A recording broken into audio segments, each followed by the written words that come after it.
Hey little sloths, it's me, Nikocado Avocado. Welcome to my video. I need to make a disclaimer. This is probably the most important video I've ever made in the history of me ever being a YouTuber. It's also the longest video I've ever made. As you can see, it's over 2 hours long.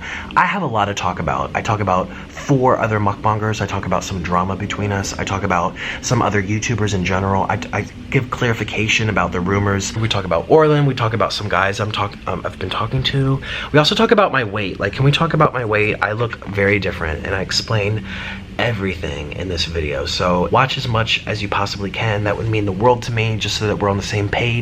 Play this in the background while you're commuting to work or washing the dishes or painting your nails, cleaning your room, whatever it may be. I have a lot to say in this video and a lot of stories, and also the food is really good, so stick around for as long as you can. Let's get started with the video. Welcome to my mukbang, yay! How about finally a video in real time? I know you guys are sick of the backed up videos, but listen, there's a reason. So anyways, look, I got my KFC. Follow my Instagram at Nikocado Avocado, and if you do, I might just follow you back. And before I open them up and show you everything, it's still, ooh, nice and warm. I just got back, it's still steaming. I got so much food. This is enough for like 10 people, and I'm gonna eat all of it. I got 3 packs of the brand new Korean nuclear black bean jajang noodles. Okay, so let me take you to the restaurant so you can see the Thailand Asian KFC experience. So I've never had Asian KFC, but KFC is everywhere here. Excited idol sausage. Spicy. So you've all been waiting. Good. I asked the motor taxi to take me to a big C, which has the KFC inside of it, and he dropped me off over here, and he said you can walk. I'm like, but I just paid you to drive me there. Why am I walking? Look how far I have to walk. I have to go all the way down here. So I'm honestly a little upset because it's raining too. So KFC here also has ice cream. That's like a green ice cream. So there's not much of variation for drinks. They only have Pepsi. I'm actually gonna drink my drink here because I'm taking a motor taxi and there's no way I'm gonna take this without spilling it. So I've noticed that this KFC has a lot less than in America. They have less drink options. They don't have as many sauces. There's no barbecue, there's no ranch, there's no spicy sauce, there's no mustard. And also, this is the largest drink size they offer. All right, in America, this would be a small. Here, this is a large. I ended up waiting 20 minutes for my food, but I am in a mall, so it is pretty crowded.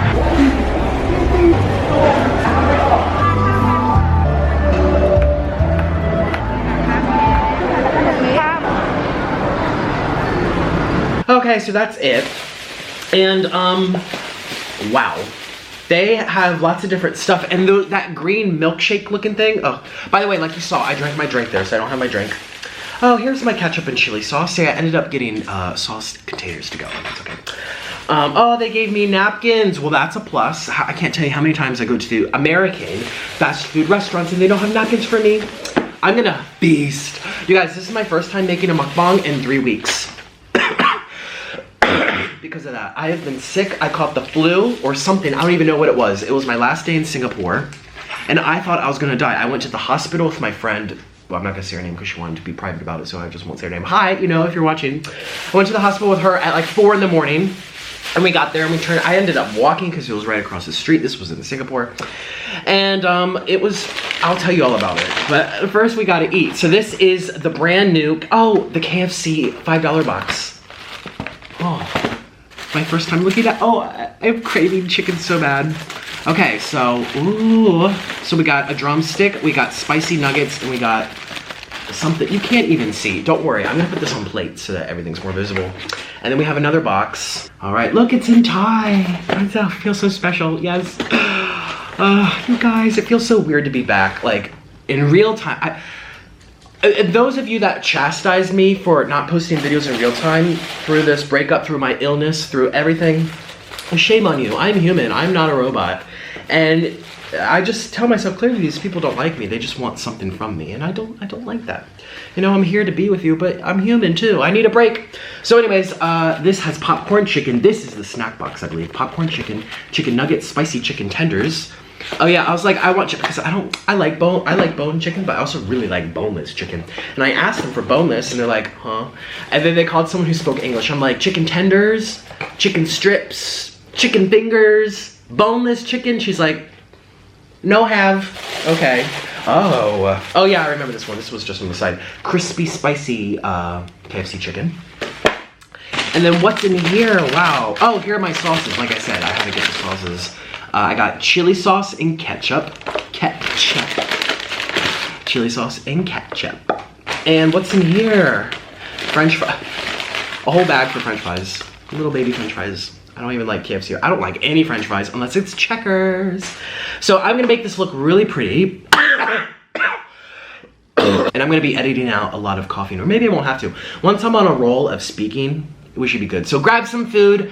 Let's begin the eating show. Are you ready for it? Let's go. And it's time to feast. So I just had a bite of these noodles and I'm really liking them. So this was, oh, they're so good. This is my second time having them. I had them in Colombia right when they came out. One of my subscribers sent them to me. Thank you so much. You know who you are. And check that out. That's on my other channel called Noodle King. Mmm. Mmm.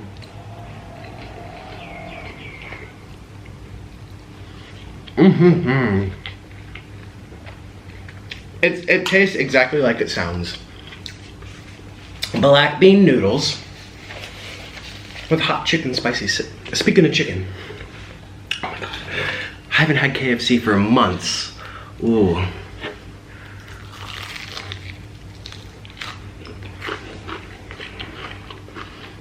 Mmm. Oh my god. Mmm.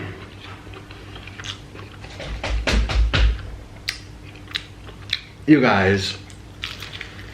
Mmm. I'm not exaggerating. Mmm. And you see, since I took a long break from mukbangs due to my whole life, you know, everything I've been going through, everything tastes better when it seems new. Like when I filmed daily, I used to film daily. It got less enjoyable because I'm stuffing myself all the time, non-stop. Mmm. Let me bring you closer. Mmm. Huh. Mmm. Mmm. Mmm.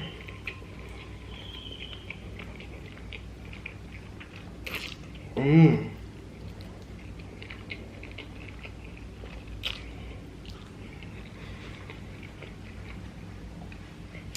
You know when you don't eat anything? I mean, I've been eating, but I've been eating very little. It just tastes so much. Okay, this one's spicy. It just tastes so much better. Whoa, that was spicy. Mmm.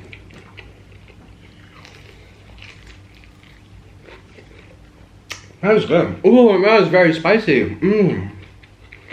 Mmm. Mm. You know, I could have brought my drink. Oopsie. Because I ended up taking a cab because it was raining. And I was like, no, I'm not taking a motorcycle in the rain. My cab driver was so crazy. He didn't say a damn word. Not even like hello. I told him where to go. That's not the bad part. Oh my god, I'm sweaty. Oh, my hair. We keep that on. I need a haircut. I did not know where to go. And he kept on like starting, stopping. And I was like in the passenger seat like, I felt like I was getting rammed in my behind. I was like, you know? Oh gosh, here goes my hair. Seriously, and I was just like, and I look at him and he's smiling like this. Driving with one hand, his feet are up. It's weird. I'm like, are you intoxicated? All right, here's a big piece, big juicy piece of KFC from Asia.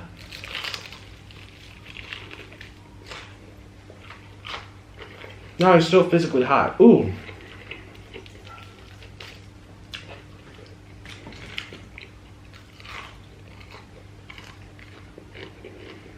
Mmm. The first thing I noticed, it's not as greasy as I remember in America. Ooh. That would be a bone. Nikocado avocado. Mmm.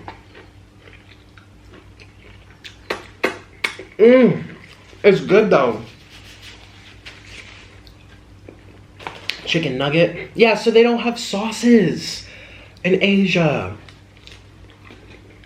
I can't speak for all of Asia, but in Thailand. Popcorn chicken. Mmm. Yeah, and they definitely need sauce because they're kind of dry, but they don't have anything except ketchup and sweet chili sauce. It's not even spicy, it's sweet. Not a fan. This is what comes. Sweet chili sauce, and then the ketchup.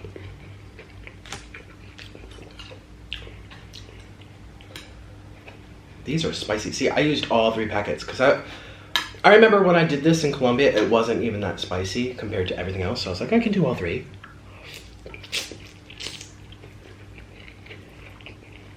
Mmm. Mmm.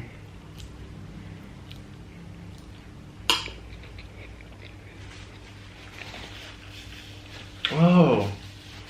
I'm gonna move you a little. So, let's talk about my life.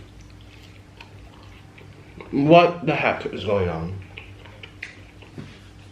Well, I've been sick for 15 days in a row. I got sick the day before I left Singapore. I was shaking, I was trembling, I had a fever. I felt like my body was eating itself. It hurt to walk, it hurt to stand, it hurt to breathe. I caught something wild, and I think it came from the durian because I'm allergic to sulfur, and I think I had a sulfur allergy, so I went to the hospital, like I said in the beginning of this video, and I ended up, it's so embarrassing. Excuse me. So this was 4 in the morning, I woke up, and I was like, I can't breathe, I can't talk. I felt my mouth closing, I felt my throat squeezing, and I was like, I'm about to die, I have to go to the hospital. I knew exactly what it was. I can't have too much durian, and it's like someone that's not supposed to have peanut butter and they still eat it because they like it. That's stupid. I'm stupid.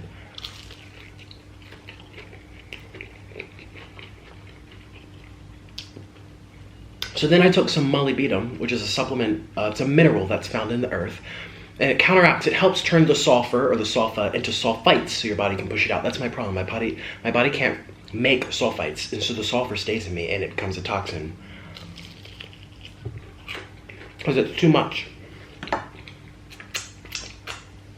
Because durian is so high in sulfur. Mmm. I am sweating from the spice though. So, I took the molybdenum. I thought it would help. It made it worse. I couldn't feel my fingers. I couldn't feel my face. I kept going like this. I can't feel. I'm like, oh shoot. Then I couldn't breathe. And I was like, so I woke up my friend who was sleeping with her boyfriend on the pull-out sofa beneath my bed. It was a studio. We were all in the same room. I'm like, you have to take me to the hospital. And she's like, okay, let's go. And I was like, it's the durian. I'm so allergic. She's like, oh my god. Luckily, we were 2 blocks away from the hospital. So we thought. So I'm like, let's just get out and go. We walked down. The night, it was a very upscale hotel, not hotel, Airbnb. It was a condo. Hear that crunch? I'm looking at my face and I can tell I've lost weight. Damn. I haven't eaten for 2 weeks. Okay, let me keep going. So I go to, so since this is a high-end place, they have a security guard.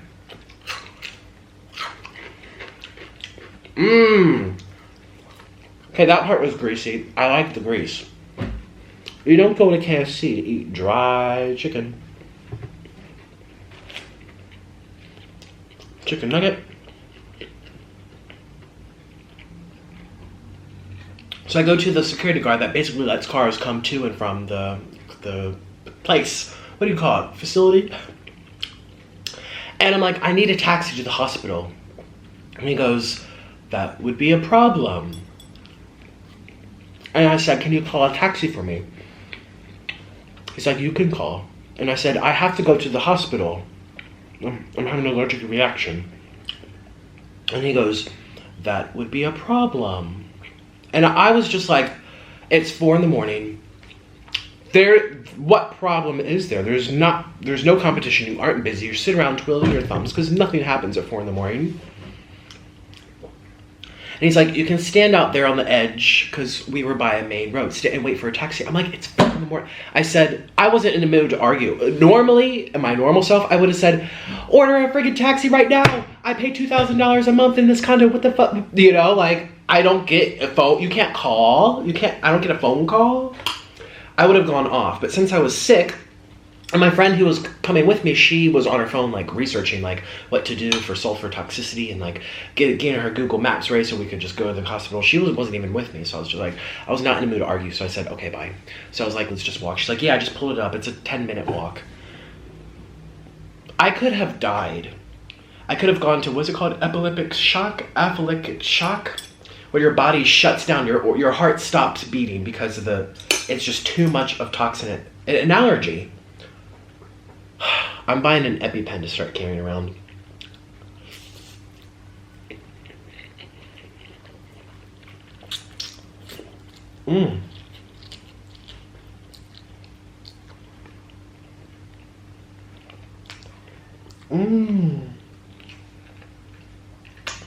Very messy. So we're walking over to the hospital, and I'm telling her everything I know about my allergic. I was like, Mom, I was diagnosed. I called her Mom. I was like, Mom, I was diagnosed when I was a child. And we realized when I took Proactive, I've told this story a bunch of times. Took Proactive, the first ingredient, sulfa. It's like 7% sulfur. Woke up the next day, couldn't breathe. My neck was like out to here. My fingers looked like sausages.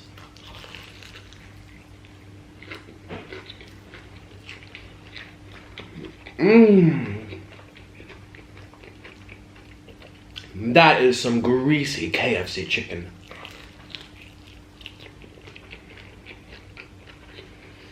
I'm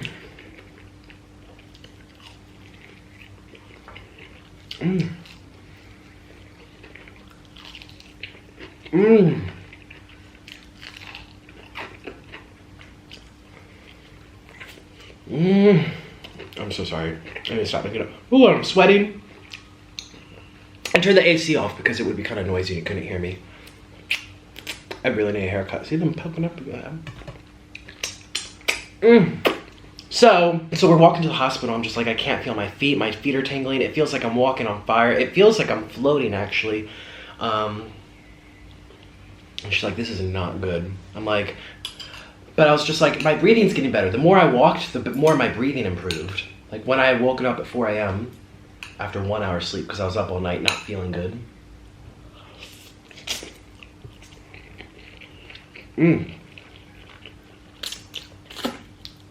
It was improving.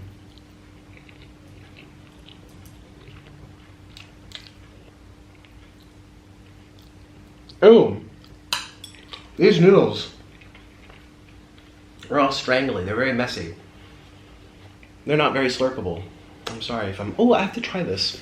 Shout out to Peggy Neo. Well, let me think of her because she always eats this because I'm an Asian. This is what they serve at the Asian KFCs. It's like a fried, crispy... Look. It's like a... Ooh, croissant.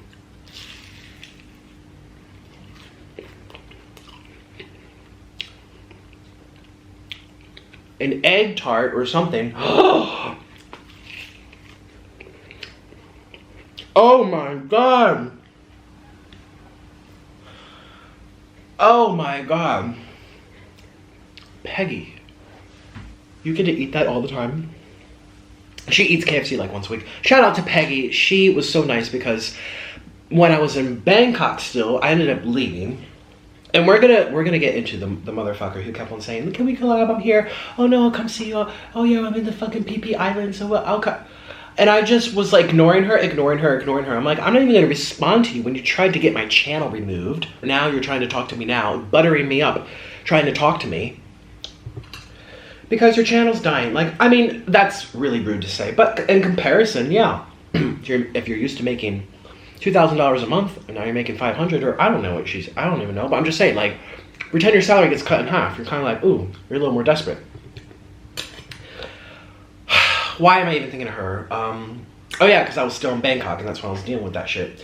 So anyways, I was like, I'm going to Singapore, and I had to do a visa run, so I'm just like, I'm gonna go, oh, Peggy lives here. And so I was like, Peggy, I really need a supplement called molybdenum, but I can't find it here in Bangkok. I spent hours going to the Emporium and, all these places, going from place to place, all the GNCs, and no one sold it. It's very specific.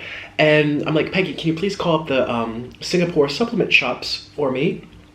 And I need to arrive at Singapore and go straight there because I'm really ill. I'm having an allergic reaction. I'm itchy. I can't eat. I'm swelling up like a bee. Like when I was going through my shit with Orlin, I looked really, really fat. And that's because I was having an allergic reaction. I was eating durian that I'm allergic to, and I was swelling. Like, I know I've gained weight. Yeah, I'm a little chunky, but specifically then, I was looking really, really bad. So I was just like, anyways, and so she did, I shout out to her because she did me such a favor. She took 20 minutes of her day calling around different supplement shops in Singapore, trying to help me find this supplement to help with my allergic reaction. Because they didn't have it at the hospitals, they didn't have the GNC, they didn't have anywhere in Thailand, all the supplement shops I went to. I'm like, I'm going to Singapore in 3 days, let me just arrive and get it. And she helped me, and she took the time out of her day to do that. And I was just like, oh yeah, I'll pay you for your time. I just need someone to help me. I don't know anyone in Singapore. She's like, you don't have to pay me. But she spent time doing something for me, and she never met me before. So it was so sweet of her. Shout out to her.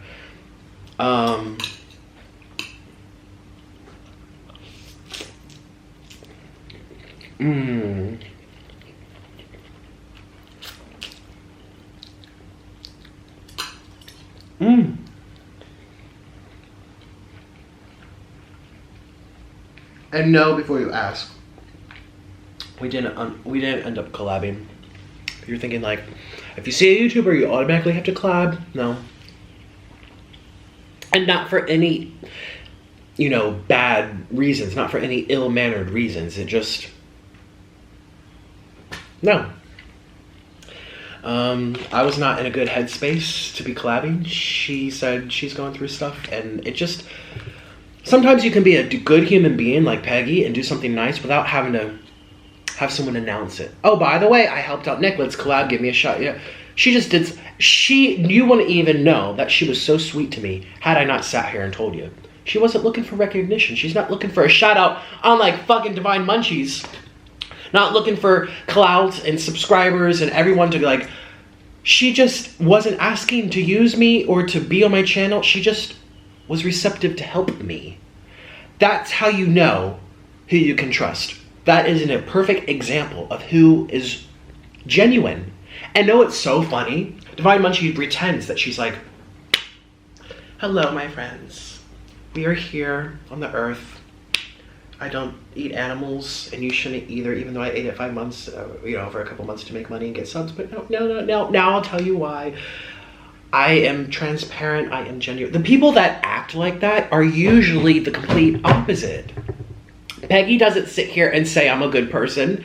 Oh, I'm in harmony with my body. She just eats her food and says hello. And know what? That's how you know. I was involved with the raw food movement a lot. And I've come a whole 180, 360 around. I've been through it for years, like 5 years, right? Oh, this is spicy. And I learned through my experience, the people that are trying to tell you that they're transparent, the ones that have to sit here and tell you over and over, I am genuine, I am good, I am doing the best for everyone, follow my example. The ones that have to sit there and say that over and over are usually saying it because they're trying to prove a point trying to make something that's not there. It's like a politician. The more that they say it over and over, the more that they all of a sudden themselves believe what they're saying, even if it's completely false. It's just crazy. My mouth is on fire.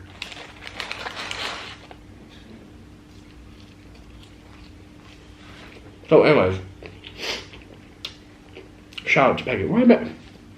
You are so lost in this story. You guys, so much has gone on. I haven't filmed mukbang for weeks because my life has been crazy. And it's so annoying because I know this story's all over the place, but people ask me to film, and then I do film and show the current state of misery I'm in. Orlin blocking me, then he unblocks me, then we talk, then he blocks me, he wants to move on, then he finds someone else, then he was going to Florida, and now he wants to go to Brazil and leave Colombia, and all this shit I have to deal with. So if I decide to turn on the camera and I just start crying because that's how I really feel, stop crying, go make mukbangs, bye bye. Okay, so you guys subscribe for mukbangs. So I have so many awesome mukbangs I worked so hard at making. I'm cutting that part out, I was coughing. I have so many awesome mukbangs I worked really hard at making, telling funny stories, going out and getting the food, showing off my sister, and showing off my parents, and, well, not showing off, just showcasing, there you go, showcasing to you.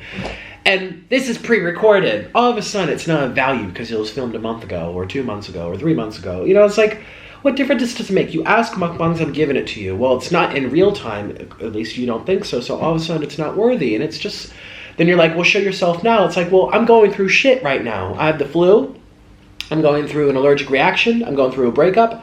I'm not in any position to sit here and fake it. I'm not ever gonna fake it. And that's what people want me to do. They want me to sit here and smile and tell them my funny stories and everything. It's like, well, sometimes that's just not possible. So anyways, let's get back to the story. Thank you, Peggy, for being a good human being. I really appreciate that. Like, really. And she doesn't even know I'm gonna talk about it. She said, Nick, you don't, I just want to be nice to you. She's not asking for me to talk about her and tell you guys that I really respect her. Not at all. But I want you to know, if you are a viewer of her, that's her character. And Divine Munchies, that's her character, which I've been trying to point out for a long time based on her trying to take my channel down. And all that other shit. Like, these are their characters.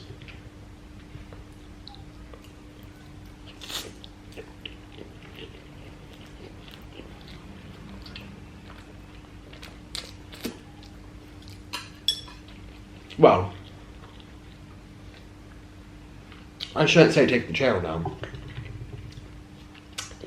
That is presumptuous based on what had led up to that. What I can say based on fact is trying to report me, trying to snitch on me, trying to tattletale on me to YouTube and saying, oh, he's spreading information, oh, he's making a bad hole in the community, blah, blah, blah.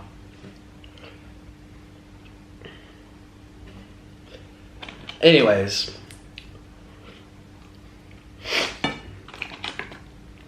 What was I gonna say? Yeah, so, thank you, Peggy. So I'm in Singapore. I start taking the supplements.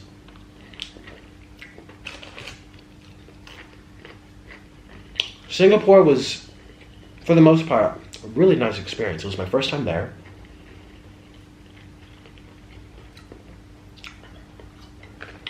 I treated myself to a fancy hotel. It was my first time at a fancy hotel in my whole life.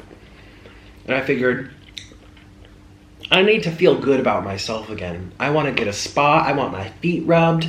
I want to go to a pool. I want to wine and dine. I want to live. I want to be able to sit in a nice, expensive room and do nothing if I can. With air conditioning and a beautiful, beautiful, wonderful mattress and beautiful bathroom. I need to treat myself. Because I'm not saying I haven't, and I'm not trying to be like, everything I've done in my life is for Orlin. No, it's been give and take, give and take. That's how relationships work.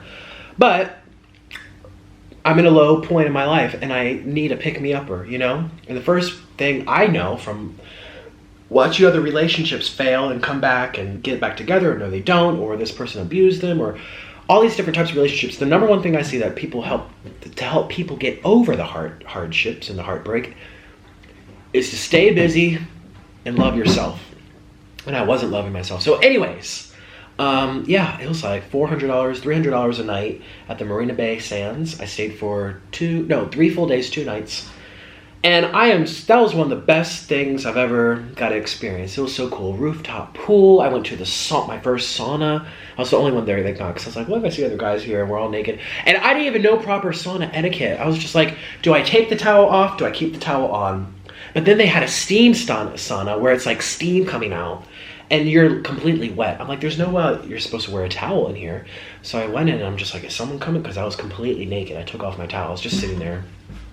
swollen like a bumblebee.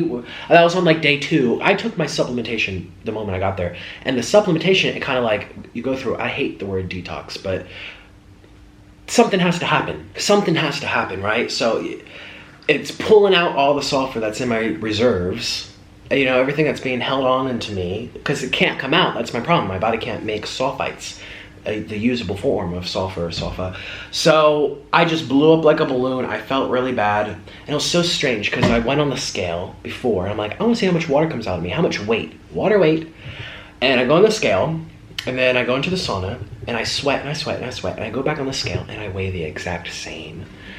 That's physically impossible, yet all this water poured out of me. So that just show you that my body's been really fucked. That's just impossible. Oh my gosh, I'm gonna keep eating. Let's have this one. Ooh. Mmm. So I did that. Then the last 2 days, I only stayed 5 days. 3 days at the Marina Bay Sands, another 2 days I met up with some friends. And we were eating durian. And I rolled my eyes because it's all my fault. You know when you make a mistake in life and you're just like, I'm so mad at myself, when it's your fault, that's just the worst, but also the best because you're in the most control and you can do something about it. I'm so mad at myself. So I made a mistake and I ate the durian. And I ate a lot of it. Well, not even that much, but these were like weird variety, strong sulfur varieties. I just love it and I want to experience it. I'm like, I'm on this side of the world, I'm not going to experience it again, might as well. And I got so sick. So long story short, then I took the plane ride. I don't know if I showed the plane ride yet before this video, but I did take a plane, obviously took a plane. I came back to Thailand. And I felt so bad.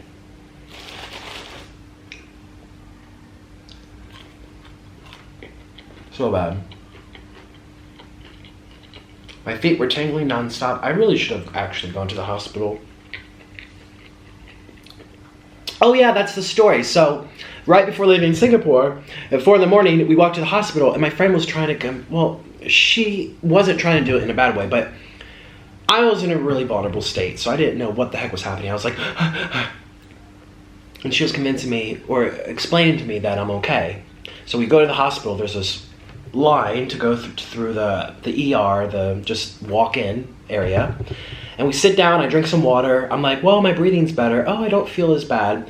And then she's just like, yeah, maybe you just need some exercise. Maybe you just needed to go to sleep, because I hadn't been sleeping well. I was getting very little sleep. Not the first 3 nights at the Marina Bay Sands, which was amazing.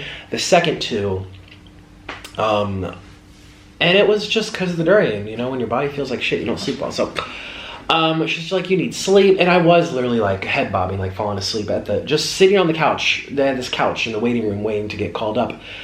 And then I'm just like, let's just go home. I'm just gonna go to sleep. So that was my decision. I take full responsibility in that. But I am saying too, like, I'm very persuadable. Like, I was that person in college that would say, nope, I gotta study. And my roommate comes in, or our James comes in, or our Derek comes in. We're going to the club right now. Put on your skinny jeans. Let's go. I'm like, okay. And then I'm like, no. They're like pulling me. Let's go. Oh, you can do that when you get back. Oh, you'll do it tomorrow. Oh, Nick, you're already so smart. Nick, you're on the dean's list, which I was, bitch. Well, the first year. You know, just try. And I would easily just be like, okay. Or I've had too much to drink and someone puts it in front of me and they're saying, drink it. I'm like, no. They're like, no, do it. I'll do it with you. And I'm like, okay. I'm very easily persuadable. So I'm not blaming other people. I take full responsibility in the fact that I just walked out of the hospital when I should have gotten checked. But I felt like I was a little persuaded. And I also know why she was doing that. It's because I said Singapore's so expensive. I'm like, I don't want to pay $1,000 or whatever it's going to be. I don't have traveler's insurance. I don't want to pay $500 for them to, you know, tap my reflexes open wide. And for them to say, oh yeah, just, you know, here's some Advil. Or an EpiPen, which I can get an EpiPen at a pharmacy for like 20 bucks. You would have to pay like so much. And I was nervous about the price. And I had told her that walking there. I'm like, I don't know how much I'm gonna pay. I don't really want to pay that much. Oh my God. And so I feel like she also was being polite about that, you know. It's hard when there's an emergency. Sometimes you just have to, your health first or money first. And everyone kind of, some people, if they are really sick, they'd rather stay home and wait it out. Some people would rather pay an arm and a leg just to be told by a doctor because it mentally makes them feel better. Okay, at least I was seen. Even though both A and B, both situations, they're both going to take Advil and wait out the flu. The person paid a lot of money to go to the doctor to be told they had the flu. You know what I mean? So, oh gosh. So that's not her problem at all. I love her dearly. That's just me being easily persuaded. So anyways, take my flight from Singapore to here, which was nice, short, 2 hours.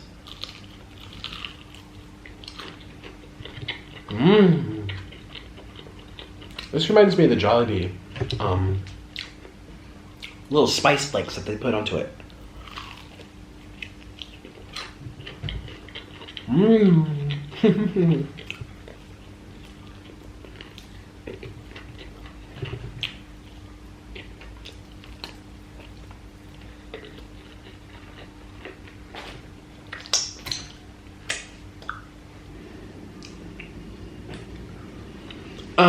What was I gonna say?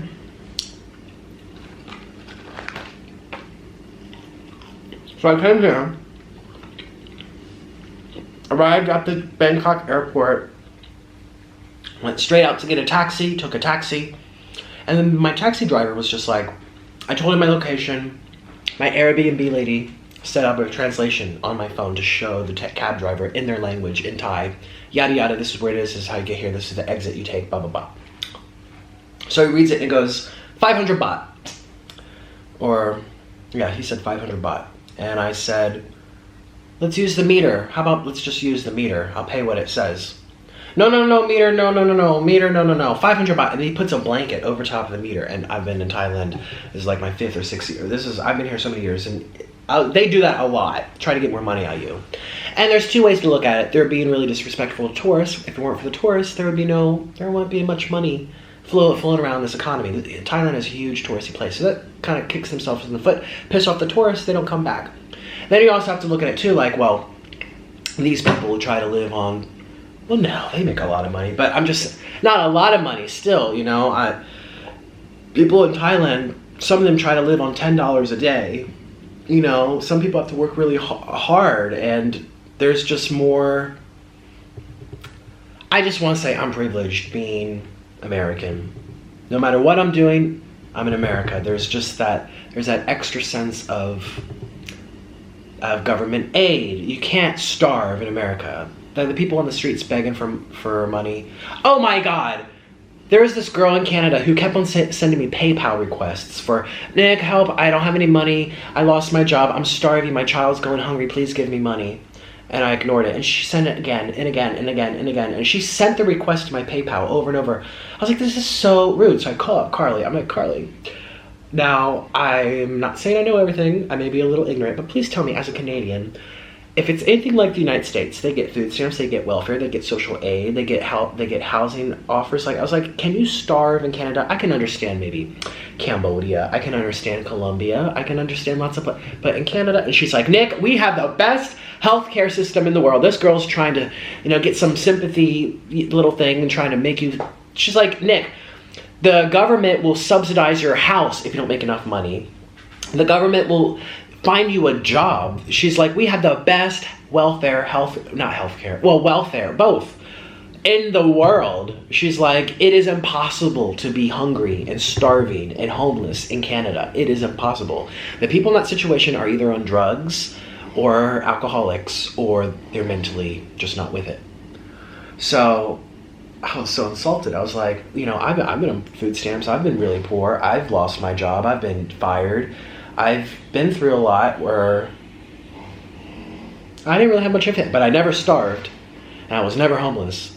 So I was really upset by that. Anyways, so my cab driver, one way I look at it is like, well, these people really struggle. So what am I going to argue? $5, $10, or taking $10 more from me? Well, if everyone does that, that adds up. But then again, an ride from the airport to here was an hour, so I'm not going to be in the cab an hour every day. So likely that won't happen again. But still, you have to make a decision. So I just said, let's play it fair and square. Just turn on the meter. And he kept on arguing with me, so he finally turns on the meter. And then we're in traffic. But we finally get here. It took an hour. It took an hour to get here. And it was 285 baht. He was going to charge me 500. So I gave him 300 to keep the change. I was like, I'll give you a couple extra dollars. I'm not going to give you $10. I'll give you a couple extra dollars. I gave him 300. But still, that's almost half of what he wanted.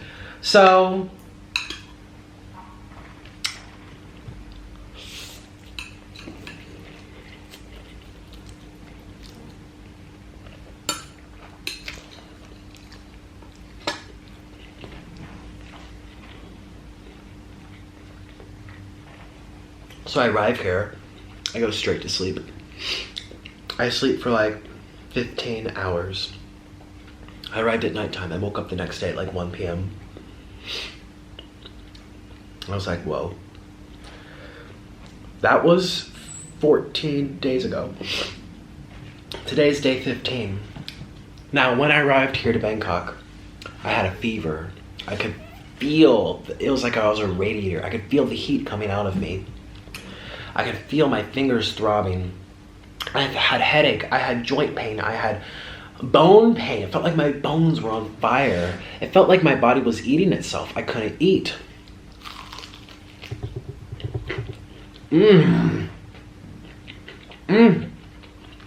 These are signs of the flu. So let's pretend I'm a doctor, even though I'm not, mind, I said, okay. So I had too much durian the day before leaving Singapore. I got an allergic reaction. It lowered my immune system. So now I'm fighting off my sulfites in my body on top of catching the flu because my immune system was compromised because of the allergy. So that's why I told myself I caught the flu. Do I have to go to the hospital for a flu? No. I'll just take some ibuprofen, which is technically an antibiotic, which works to lower fever and flu-like symptoms, and I'm just going to sleep and rest and listen to my body. Well, after 3 days of doing that and not eating, you guys, I don't like starving. I was making a lot of posts on my Instagram saying like, oh, I'm losing weight, yay, but you guys, it's because I'm not eating. I can't go hungry. I'm the type that just can't go hungry. I will always eat if I'm hungry. And so, I have no appetite at all. Excuse me.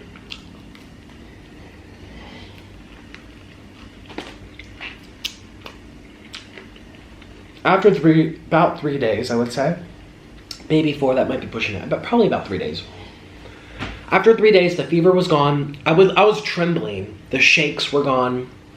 I was sweating a lot. I was also cold and hot at the same time. I would sweat but be cold, and then I would turn off the air, and then I'll be like I can't breathe. It was crazy. I was in this room for like 80 hours. I didn't even leave. Right here, this room, on this bed right there. I just didn't leave. I would only get up to get some water, go to the bathroom, maybe nibble on some crackers. My Airbnb place is nice compared to the last one. They had some snacks waiting for me. They had some ice cold water waiting for me. They had flowers. They had some nice touches. I left the first time I left a really bad review on Airbnb was for the last place. And no, it's not because I was in a bad state. Sometimes it's like how you perceive the world is based on your current circumstances. If you're in a bad mood, all of a sudden something that was just okay is terrible. You know what I mean? And I didn't leave a review for a good week and a half after leaving, and I'll tell you why, because I knew. I was like, okay, maybe I'm just in a bad mood, and so everything seems pissy when it was really just average. But now that I'm more coming to my senses, I'm just like, no, that was a really bad experience. So I left a 1-star review, the first time I've ever done that on Airbnb. 1 star. So, anyways, 3 days goes by, the fever goes away, the shakes go away. The bone pain, the joint pain, the muscle pain goes away. So I'm like, oh, it's gone. But I have been coughing non-stop since then. Of course, I say the word cough and I start coughing. Can you hear them cutting grass outside? I am so sorry if that's annoying. Maybe I should wrap this up. No, I still have so much more to go. That is so annoying. If you have earphones on, it'll probably be way louder. The rest you're like, Nick, I don't even hear it. Be quiet. So anyways.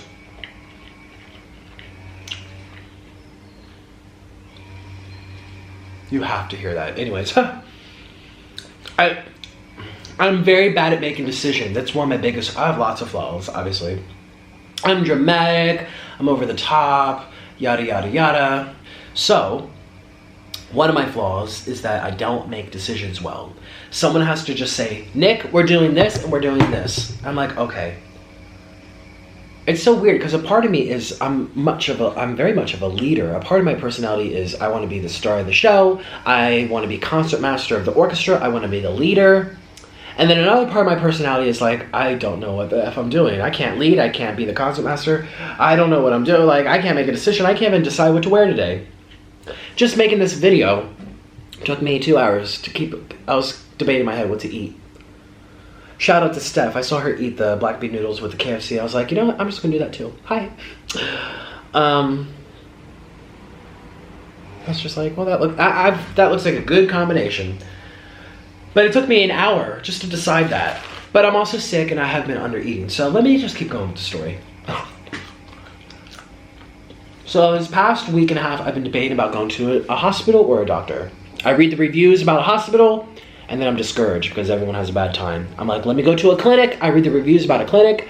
It cost me $300. They just didn't do anything. This cost me $100 and all they told me was to take ibuprofen or aspirin and I'm so pissed. I'm like, oh, not going there.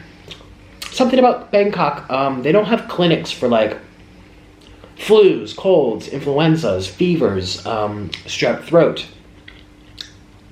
All of which could be what I caught. I caught a stomach virus, I caught a virus, I caught the flu, I caught just problems with my breathing and my mucus dripping. Could have been all those things, and they don't have clinics here. There's no pediatricians. It's like the clinics here are for like Botox or dentist. Dentist is big here. Everyone comes to a dentist. You can find a dentist in Thailand, in Bangkok, on every corner. Everyone comes to. I even went to the dentist here. Okay, dentistry is very big here in Thailand. But you either go to the hospital if you're sick, or that's kind of it. I didn't see clinics and pediatricians and walk-ins. The other walk-in places were specifically for like STDs, STIs, and feminine hygiene issues. I was like, no one tests for strep throat. So it's my worst flaw. I can't make decisions well. That's why my YouTube is so taxing on me. It was really taxing on my relationship. Because I will sit at the computer and edit for 5 hours. It should only take 2 or 3, and it'll take me 5. Because I also have OCD. I also have ADD. I can't focus. I edit for 3 minutes, and then I think of something. I have to go do it, and then I get sucked into it, and then I have to read 1,000 reviews, and then I have to think, oh, how much is in my bank? Oh, it's this time now I have to go withdraw money. Oops, now I'm hungry. Oh, Mr. Noodle needs to be clean, so I just go in circles mentally. Making my thumbnails takes a minimum of an hour. You're like, Nick, what? Yes, a minimum, sometimes 2. Sometimes I'll make 4 versions over the course of 3 hours, come back to it a couple hours later with a fresh mind, and then decide what looks more appealing, what, the food's placed here, blah, blah, blah. Honestly, the easiest thumbnails for me to decide are if I'm having a breakdown, or I'm having a bad day, or I end up crying in my mukbang, or I just have to do a life update and I happen to be crying. Those are the easiest to pick because I'm crying. 1, 2, 3, pick, done. That's the easiest, but anything else is really hard.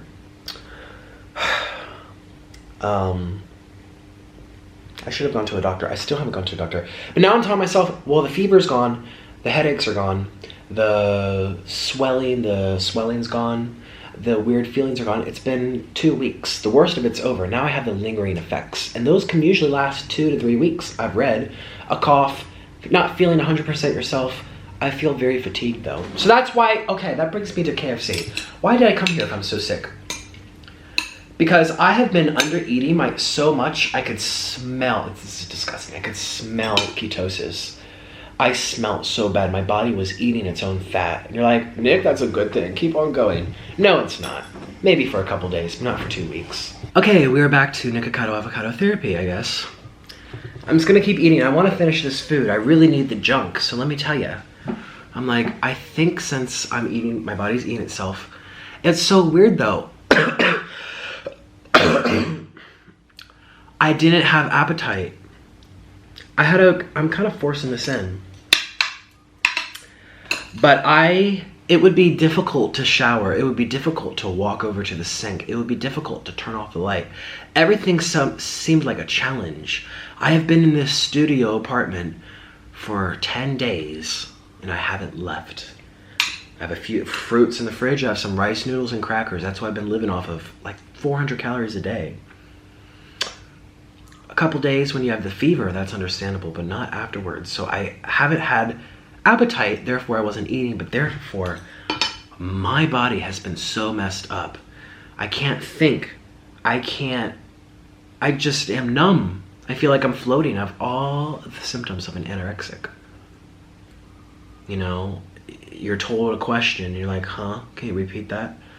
Nothing's working. The electrolytes are down, the brain signals are down, movement feels weird. Your body is eating itself. And I'm like, oh gosh. And I said, I need something that is so stimulating that will help me keep on eating. Because for someone my weight, I can eat 3,500 calories a day and still lose 1 pound a week. Well, no, that's what it was. That was at my highest weight. Now I've lost 20 pounds. So I could eat probably 3,000 calories a day and still lose 1 pound a week in a healthy way. When you go all the way down to 500 or whatever I was eating, that's dangerous. You can mess up your thyroid.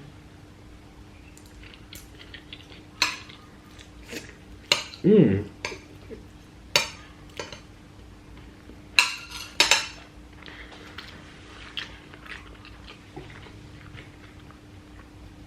can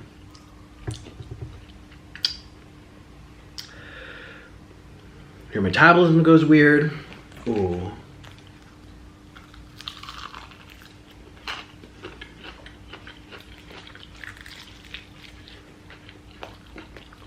Maybe your iron is low. Maybe you're really low in protein, because when I would eat, it wasn't high in protein. It would be like soft stuff like fruit. Sugar is the worst thing. I was having symptoms of candida. I think that's why I developed as well. There was all these possibilities, and see, going to the doctor would have helped. No, but so I'm just like, shoot, all I'm eating is sugar. That's probably feeding the candida. No wonder I feel like crap. I need something so stimulating that can help me eat calories.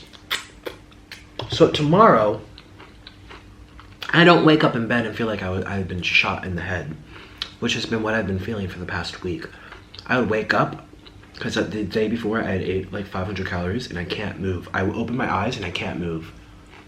The thought of getting up and going to get water seems like you're asking me to, Nick, go run a marathon. That's dangerous. My heart could just stop. That's not good. And also, that's not enough vitality to help me heal. I also think that's probably why I've been having symptoms for so long. I stopped eating my flu.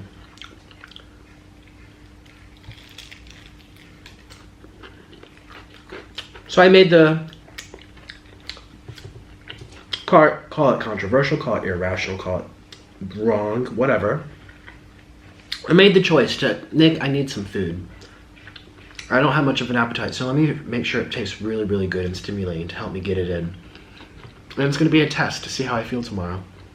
If I feel better, more energy, because what you eat, the energy you have today is based on what you ate the day previously. Did you know that? This food is not gonna give me energy today, it'll give me energy tomorrow. The energy I have today is based on what I ate the day beforehand. Because it has to be processed, it has to be broken down, it has to be stored. That doesn't happen in a couple hours, it happens in many hours. So, unless you're eating like just sugar and it's like a rush, but that's not good. So this is a test for me. If I feel better tomorrow, then I'm gonna be like, KFC cured me, yay! I just feel like I need to stop being a lump. And I haven't had... Now, if I'm still really sick tomorrow or the day after, I'll give it 2 days. If I'm on day 15, 16 of not being myself, then I will go to the doctor.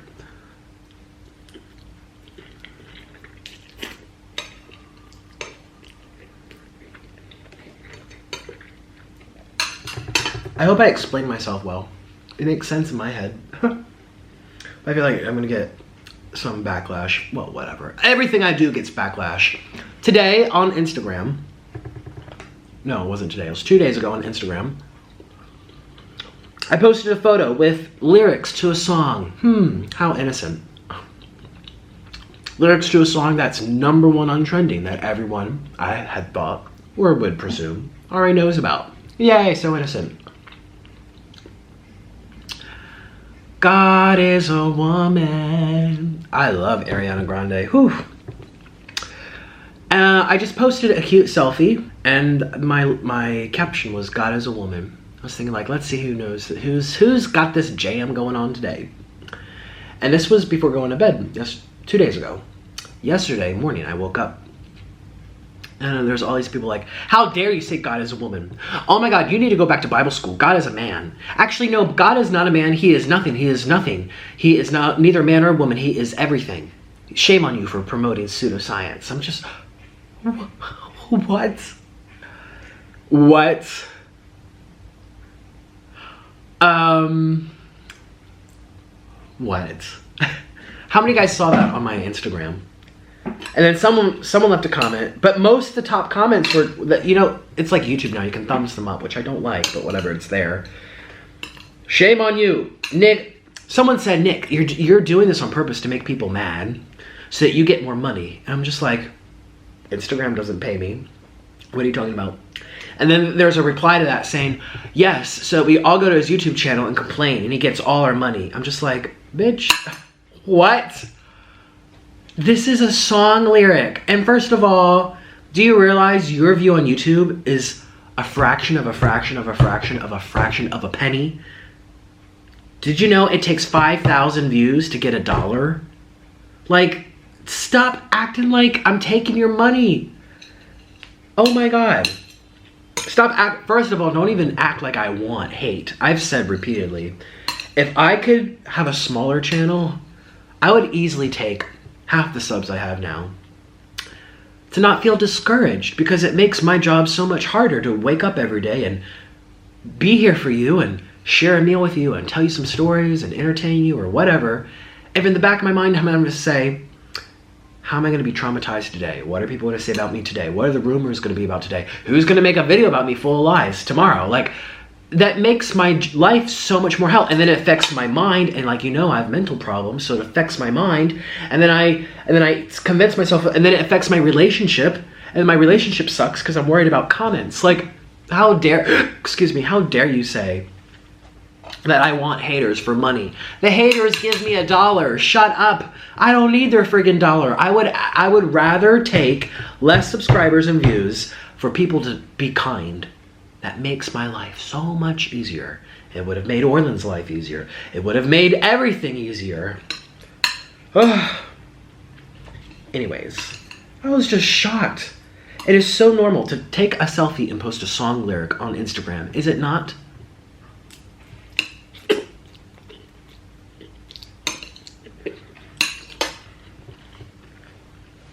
I am getting really full, but that's the goal. This is 4,000 calories. This right here is 1,400.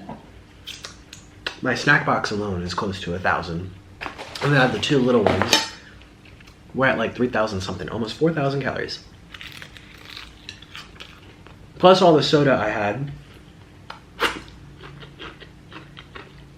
Let's see if this helps cure me. Huh.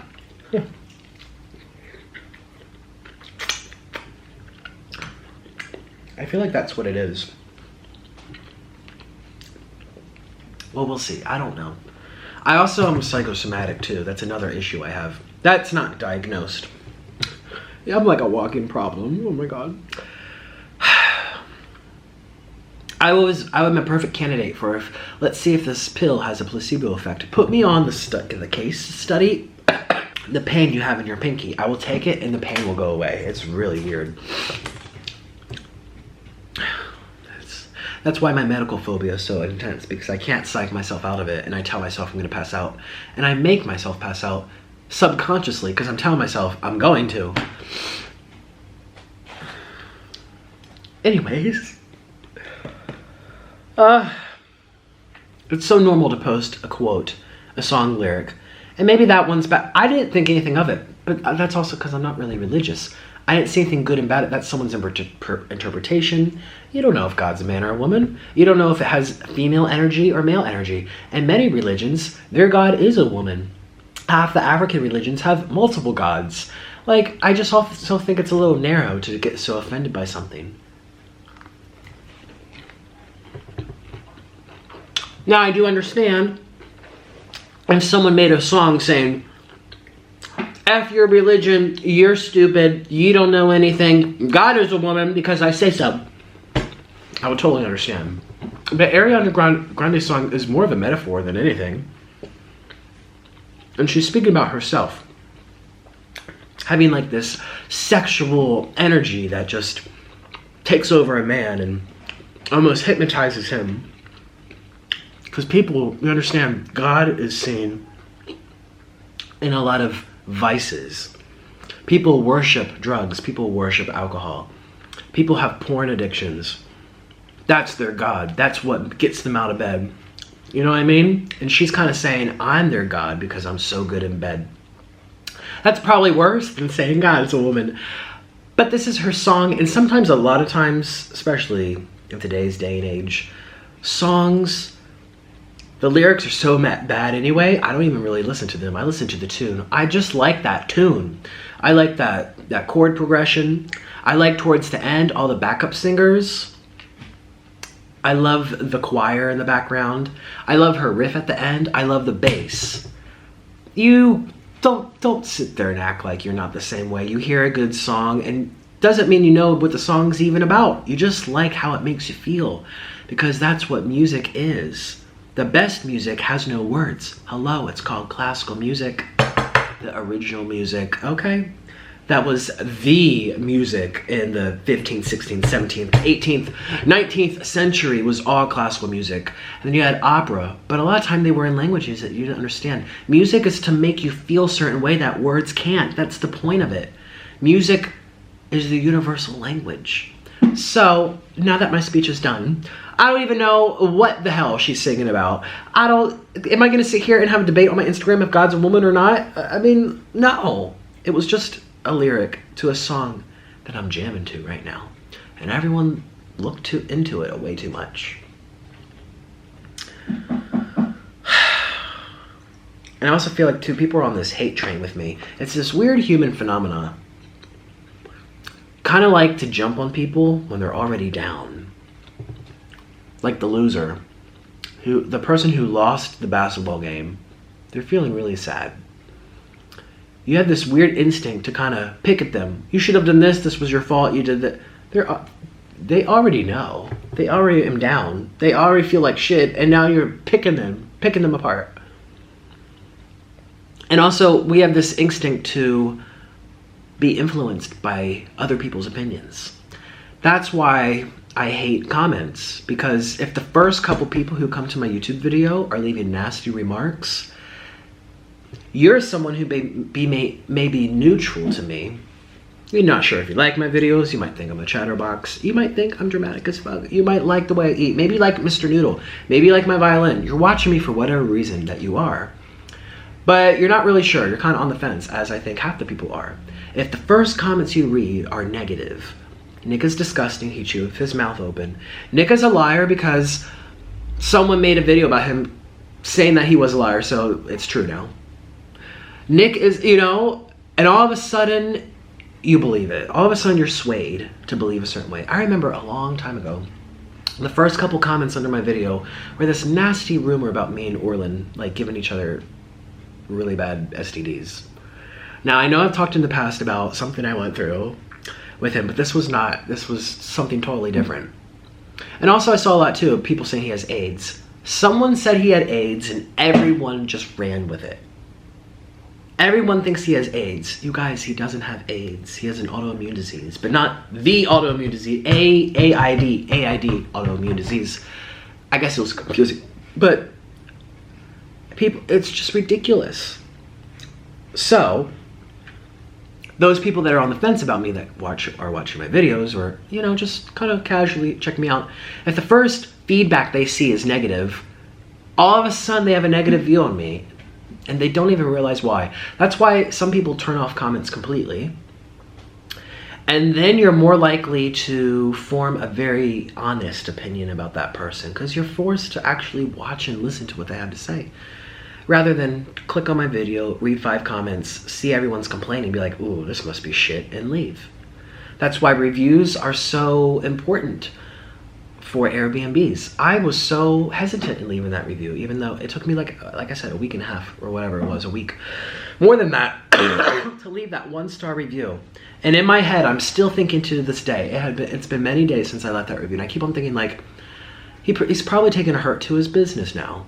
Because I know if I go to an Airbnb and I want to know if I should stay there or not, and the first most recent comment is, this ruined my experience, 1 star. He gave me a mop that was useless. Like, I'm clicking out and finding someplace else.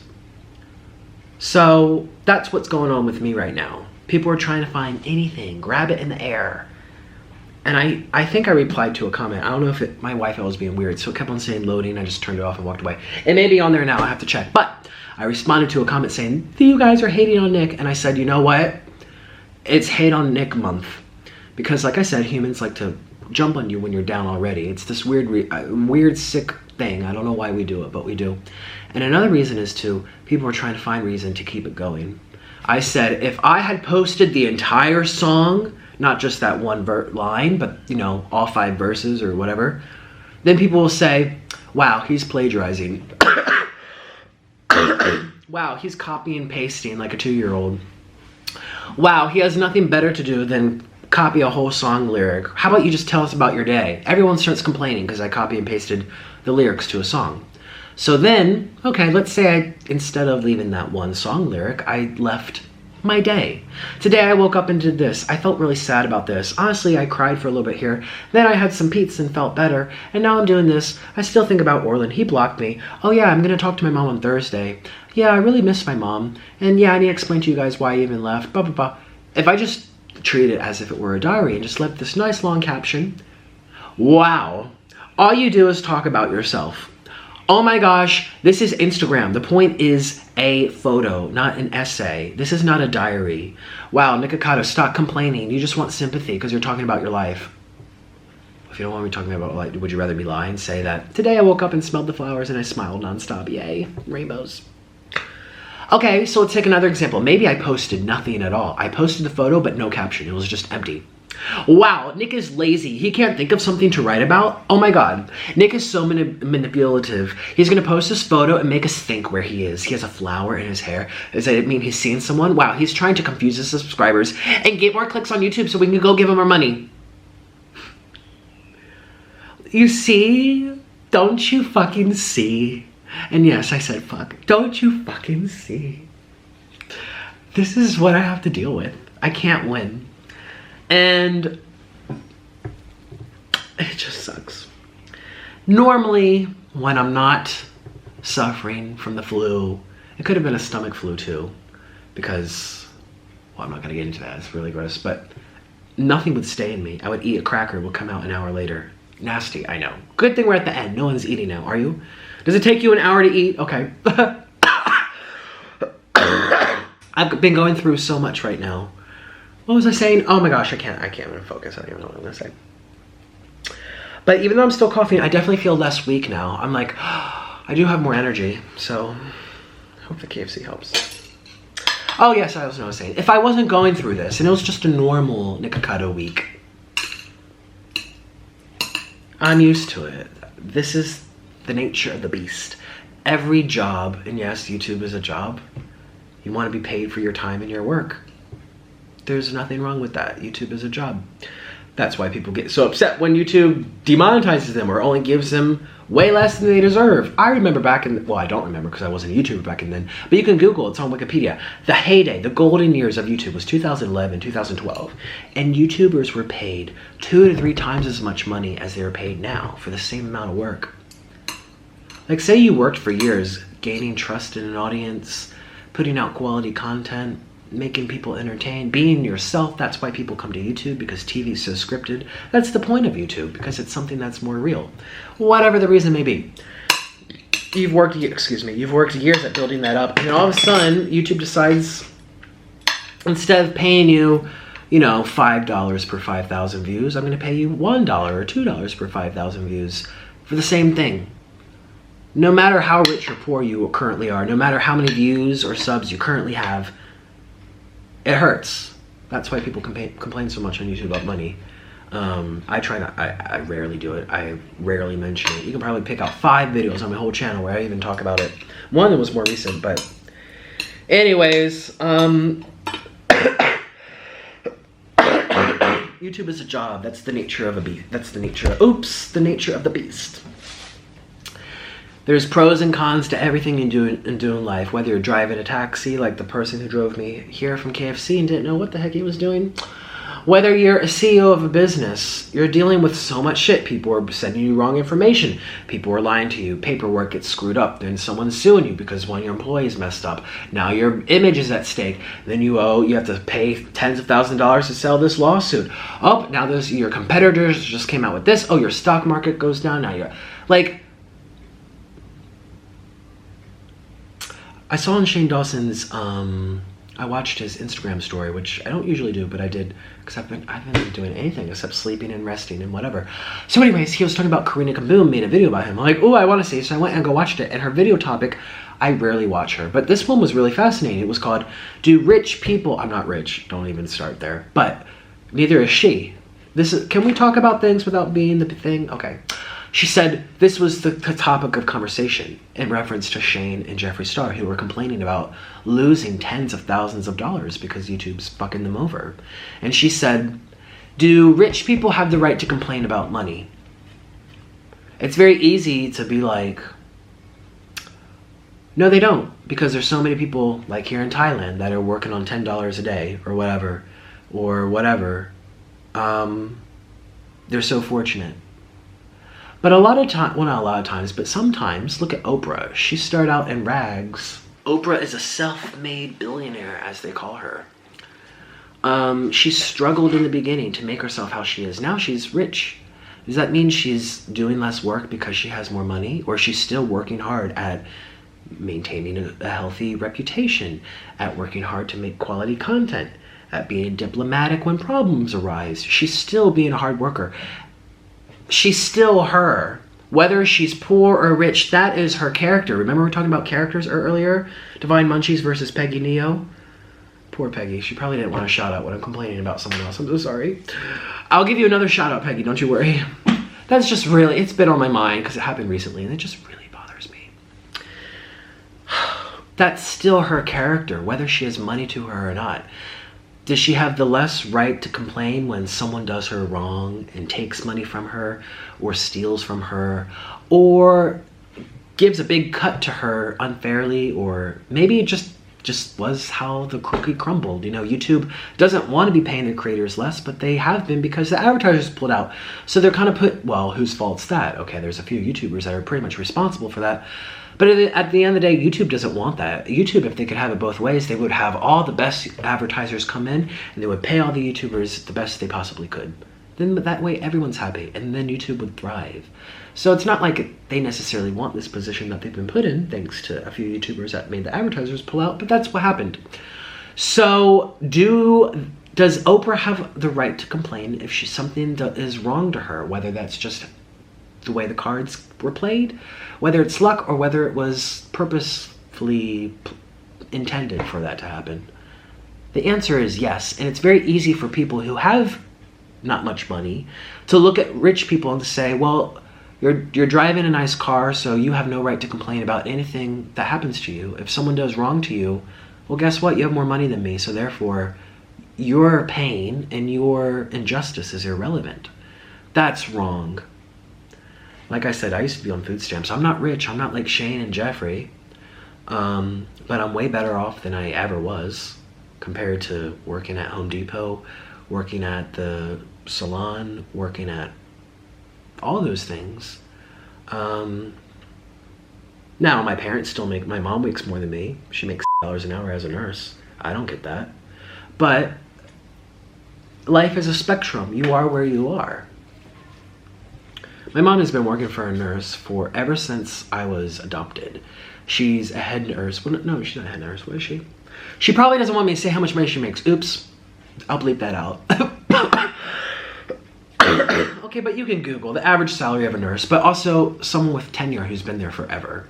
My mom's in her 60s. She's been working at that job for 40 years, so, excuse me. So she's earned it.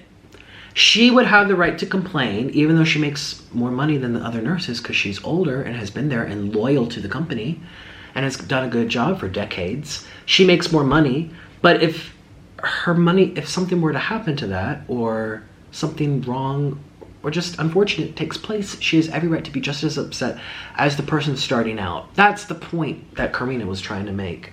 And I'm glad she made that point. Because I've been in a position myself where it's very easy to look at someone like Jeffrey and be like, wow, YouTube took $50,000 from me this year. And be like, oh, Jeffrey, but you make $300,000 a year, so shut up. It's very easy to say that because none of us make $300,000 a year. But that's wrong. Someone's got to be wealthy. No, we can't all be the same.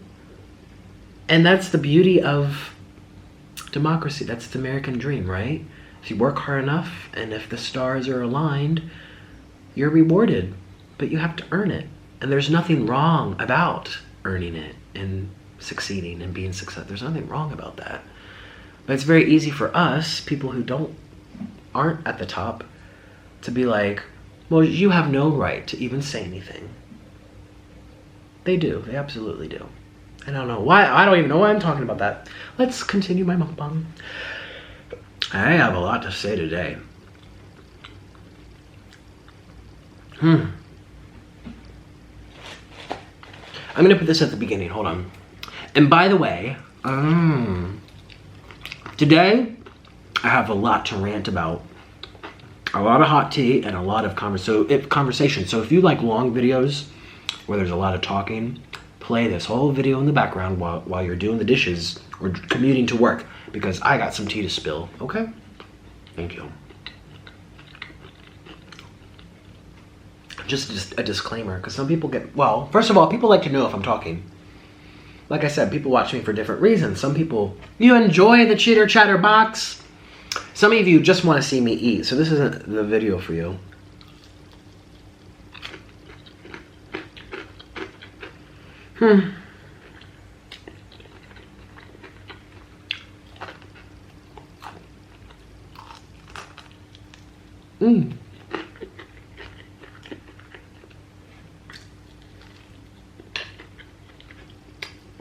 Now, I know I've been doing a lot of complaining. I want to take the time right now to thank those who, and please, if there's fighting in the comments, because there always is, please correct them if you made it to this point. All Nick does is complain about other people, and I've been supporting him and leaving nice comments. He never acknowledges that, and I feel so upset. I'm unsubscribing. I am so sorry. And I hope you made it to this point, but maybe you didn't, because I've been complaining a lot. Now, I don't want to give an excuse, but I want to put yourself in my shoes, because that's the only way you can understand the reason as to why people are the way they are, and the choices that they make. So I've been complaining a lot because when you're sick, when you feel attacked, when you feel dumped, left on the curb, when you feel like your whole world's coming down, you can have 1,000 comments from strangers reaching out and saying, I wish you well. But then you can have 5 really mean comments that are floating at the top. The first thing you see, your first impression. Impressions that you can't undo. Just like on Instagram, the first things you see are, shame on you for insulting my religion, blah, blah, blah, blah, blah. When you're in a state like that, that's all you can focus on. At least that's all I can focus on. it sticks out like a sore thumb. It hurts, and it doesn't matter what anyone else says. I saw someone say that they hate me, or they want me dead, or Nick is a liar, or Nick is this, Nick made up his breakup, all these terrible things that undermine all of the pain I've been feeling. All of it. It just is nothing to them. And yes, your positive comments are drowned. The one bad apple spoils it. It shouldn't, but it does. And so I want to take this time right now to thank those of you who have been here and are still here. The ones that I haven't acknowledged. Those of you that I haven't said, thank you for your time. Thank you. I really, really appreciate that. Thank you for not trying to find anything to undermine me. Trisha had a breakup too, so you must be copying her. What the fuck? Nick is just looking for sympathy. That's why he's even making these videos. What? Thank you so much for not doing that to me. Because those hurt so much. They really hurt. They really hurt. All you do is post pre-recorded videos, even though I worked really hard to make you happy in those. They're just not valid now because they're not in order. Those of you that never said those things, thank you. And I'm sorry I never thanked you. And like I said, I'm not giving you an excuse, but that's the reason as to why I didn't thank you.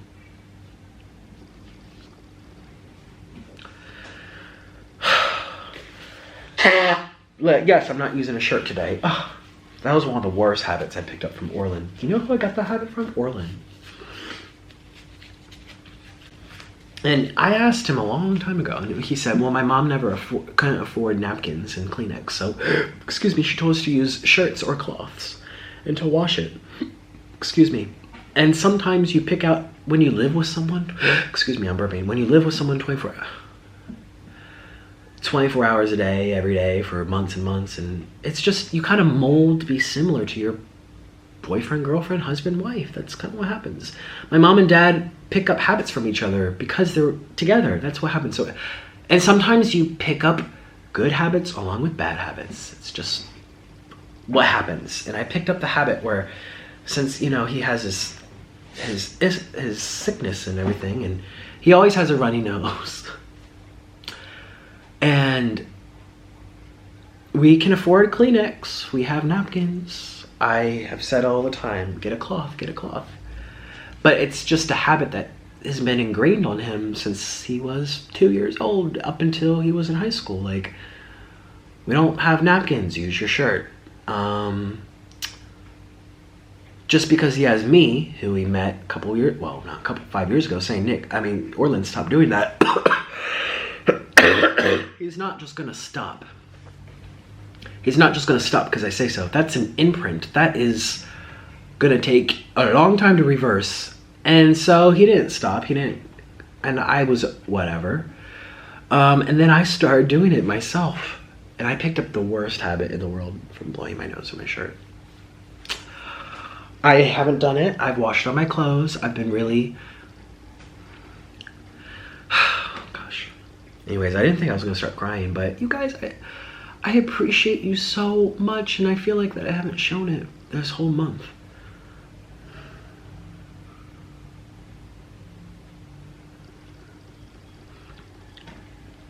I also really appreciate those of you that are mature, my mature little sloths.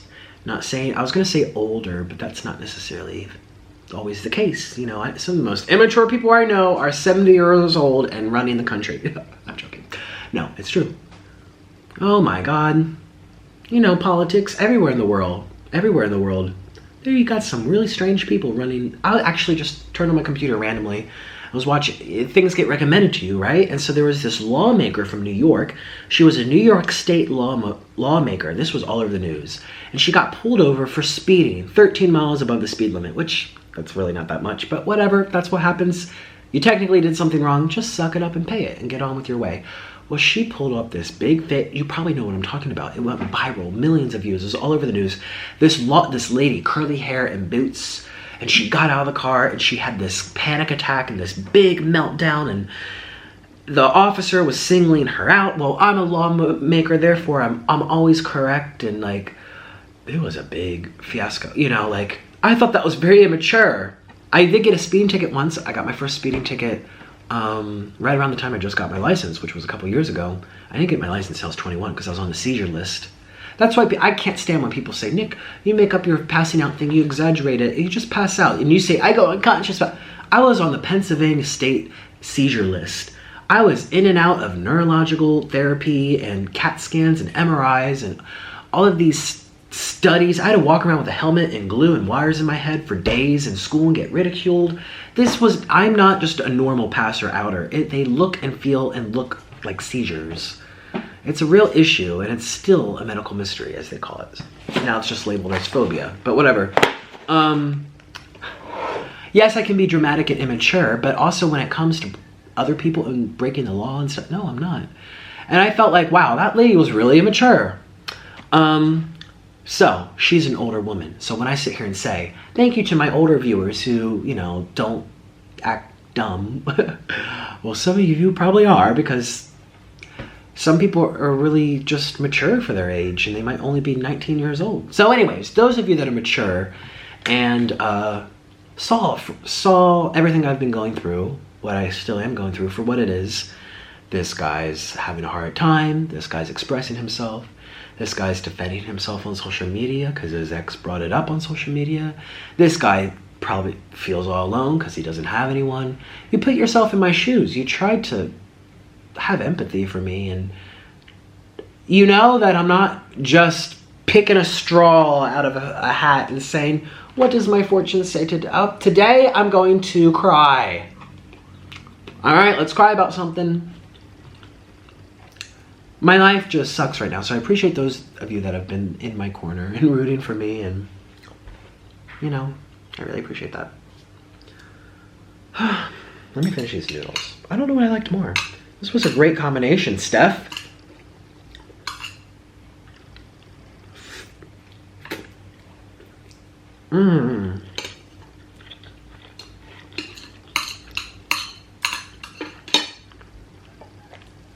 Great combination. I really did want chicken fingers. Chicken tenders.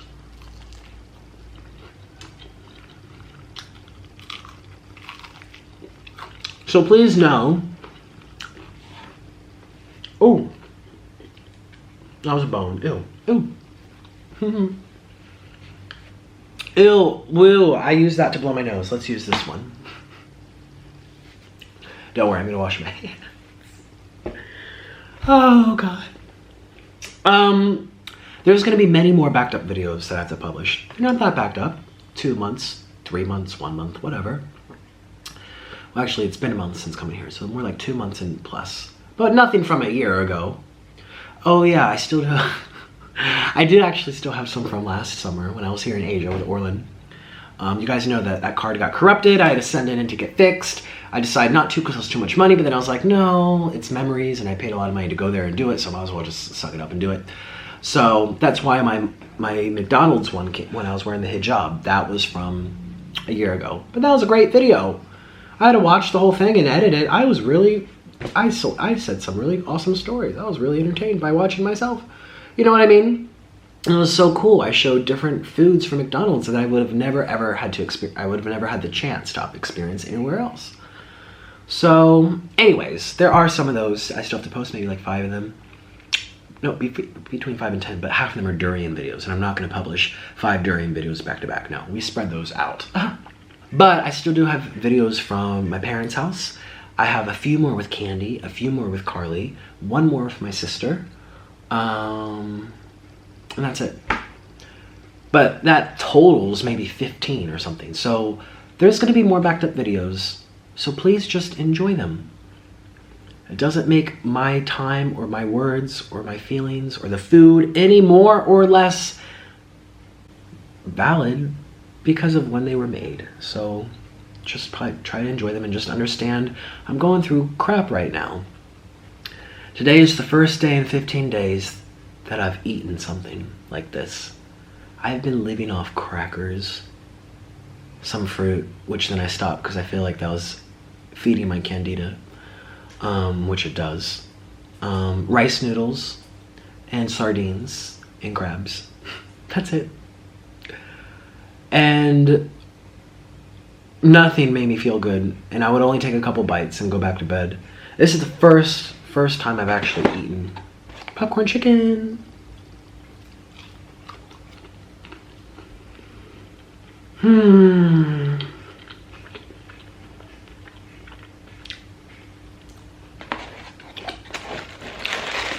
I appreciate you guys so much. I hope you know. Those of you that aren't making fun of me, I ate this whole box. Wow. The only thing I'm not going to eat all are these fries. Ew. I don't really like French fries unless they're, no.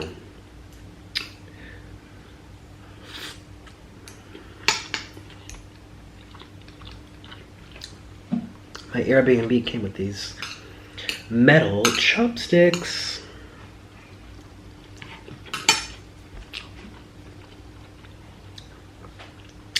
Ba ba ba ba ba. Ooh.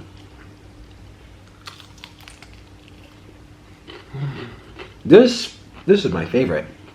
It reminds me of Jollibee, this spicy one.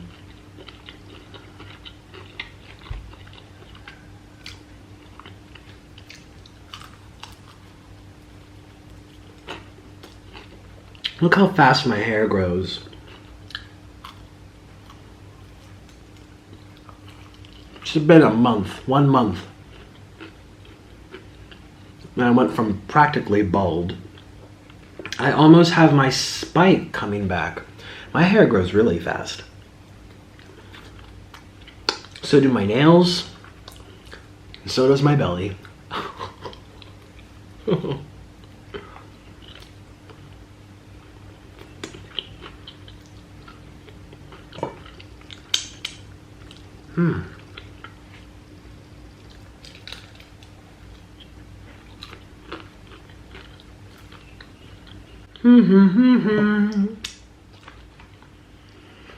Oh, my little sloths. Have you ever gotten a text or a phone call from a long lost friend, someone you haven't seen or hadn't seen for, say, 5 to 6 months minimum? Like when I went home to see my parents, I ended up seeing one of my friends from high school. We hadn't seen each other for years, nor had we talked or communicated. And you sit down, we went out to eat, and then you sit down and you say, "What's up? How are you? What's going on?" And you have to sit there and say, where do I begin? You know, because sometimes you can have what feels like a whole movie. This massive, intricate, crazy, intense, dramatic plot go through your life over the weekend. A weekend. Whether it involves a boy that's doing you wrong, whether it involves your coworkers, your promotion, and then this happened, blah, blah, blah. You can go through so much emotion and trauma and everything from laughter to tears and everything in between in a matter of 2 days. A weekend, a crazy weekend in Vegas with drugs and drinking and strip clubs and blah, blah, blah. Like, and I have to sit here and say, what's up? And we haven't talked to each other for 4 years, 3 years, 2 years? What? That's how I feel right now. That's how I feel. I don't know where to begin. I try to explain a little bit coming from Thailand to Singapore back to Thailand. But I experienced so much in Singapore. And you know, you guys know I have really bad memory, so I'm starting to forget half of it. You know, just the little stories that you gather in time from, like a crazy cab driver that was, you know, starting and stopping and not showing the meter and being weird. That's something to talk about casually, but I'm not going to remember that in 2 more days. My plane ride from Bangkok to Singapore was wonderful. It was my first time on Singapore Airlines. Wow, that was awesome. But I already forget half the details. I remember how I felt. I remember feeling really good. I also was excited to go someplace I'd never gone before. And also excited too, because I was treating myself on that trip. It was all fancy. But again, that was 3 weeks ago now. 2 weeks. It was 2 weeks ago. 13 days ago. Today's day 15. So since I arrived, I got sick 2 days before leaving Singapore. So I was sick in Singapore. So yeah, it's just fuzzy now. That's what it feels like sitting here. I feel like I'm leaving stuff out. I watched a few hater videos about me. That was not fun. It's just one of those things. People think they know everything about me because they watched a video and I watched them like, you don't even know the story. Or they say something, I'm like, yeah, I'm like literally screaming at the computer. But that's not the reason. You're totally not even telling the truth. Like, I hate, actually Peter Mott. Do you guys know Peter Mott? He reached out to me a long time ago about my deportation thing. He wanted to make a whole video about it. But I've been friendly with him in terms of just like, hey, I support your YouTube. You seem like a nice person. Or I like the videos he made about Tana. I thought they were really well done. This was, well, not the recent Tana stuff. The last time, it seems like he's always having to make videos about Tana. But you know what? He probably feels he can always make videos about me too. But for whatever reason, I don't know if it's because I'm gay. I don't know if it's because I've actually acknowledged him, whereas half the people he talks about pretends like he doesn't exist. You can go tell him I'm talking about him so you can watch what I have to say. You know, they pretend like he doesn't exist. I mean, I will talk good or bad about anyone. That's just how I've always been. Like earlier today, I have no issue shouting someone out if I like them. It says some YouTubers get so much pride, like I can't even utter their name because then they're gonna get promotion from me. Anyway, so I've said many times good stuff about him. So I think that maybe it's because I'm gay. I don't know. That's not a reason, but it also is too. When you live in a world where, you know, transgender people are being kicked out of the military and losing their jobs, where you have gay people being left and right bashed in the streets, like, you want to feel a sense of community. The black people stick together. Gay people should stick together. Women should stick together. Any group of people, if it's how you identify yourself. I can't stand people that say, I don't like labels. It's like, but it's part of who you are. Like, it doesn't have to be a bad thing. You know, they have gay areas of New York City because that way they feel safe and they feel like they're not alone and they can talk to other people that are on the same page as them. Same with black people. Black people like to talk to other black people because they can relate on lots of all the shit that they have to go through because this world treats them so weirdly. You know what I mean? So, like, I don't want to be like, Peter, I'm gay, so therefore Peter must want to fuck me and that's why the only reason he's being nice to me. No, it's just kind of like instinct. If a gay person reaches out to me, I'm more likely to like pay attention to what they're saying than a straight person. I know that sounds awful, but not pay attention, but we click in a way that me and you, Miss Straight Girl, can't click on. That's just the way it is. That's the way the cookie crumbles. There's nothing wrong with it. So anyways, he's never made videos about me. He actually reached out to me saying, Nick, I really want to make a video about, one of them was the mukbang demonetization. Another one was it about my deportation? One of the two. I think it was actually the mukbang demonetization. He reached out to me on Twitter and said, can I make a video about you? And I said, no, you can't, bitch. I don't like them. They make me so, oof. You guys know I'm easily bothered and easily stressed and I have too many mental problems to be dealing with. Whether it's done in a good way or bad, I just don't. If he's gonna ask whether I prefer it or not, I'm gonna tell him my honest answer. And guess what? He's never made any videos about me. And it doesn't matter if they were great and I got 1,000 subscribers out of it. I don't care. I don't want people making videos about me. It makes me upset. I always get... I think just because I think because in my experience, I've had so many people make videos about me. I've had some really obsessed people. 2 guys, both of them were obsessed with me. Like, both of them, in my opinion, I'm right to my opinion, right? Based on my instincts, based on how they acted around me. In my opinion, I believe that both these men had crushes on me. They treated me like an ex-boyfriend. Like, they couldn't stop talking about me. They couldn't stop watching my every move. They couldn't stop talking about my social blade or going through our previous messages and pulling anything out of the air, finding a way to expose me and making something out of nothing. It was just like, whatever, like, and it was this big fiasco. Like, the way they treated me were as if they were romantically involved with me, that they had invested their heart and soul into me. Because that's when you get the most psychotic people in this world. It's not just like they have an interest in you. They have it. They put themselves into you. Well, they wish. Well, they wish they did, and I think that's one of them really probably wanted to get with me, and I turned him down, and ever since he's been the biggest hater.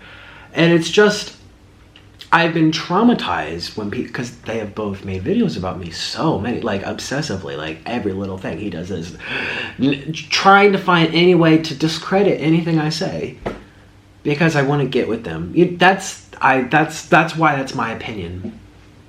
Because I've never had people treat me like that, ever. I've had people hate me. I've had stalkers, but not to that extent. Never to that extent. And the only way I've seen similar situations to that extent were when it involved 2 individuals who had been fucking. That's the only time. You know, they were obsessed. Anyways, so that's why I told Peter, I was like, Peter, I've had so many people make bad videos of me. I don't want anyone talking about me, good or bad, because they really traumatized me. I remember one of them, he came up with all this stuff about me over and over and over and over. And this was back when I was first starting YouTube. You can go to my social blade and you see my graph, my growth. Well, look towards the beginning. I went up and then I stayed still like this. And then I went back up. That time where I stayed still, they scared me off the computer. I didn't want to make any videos. I was getting harassed, being called names. I got depressed. I couldn't eat. I had trouble sleeping. It fucked my relationship. I had trouble being happy in my real life with Orland because I was so worried about this person sending more haters to me.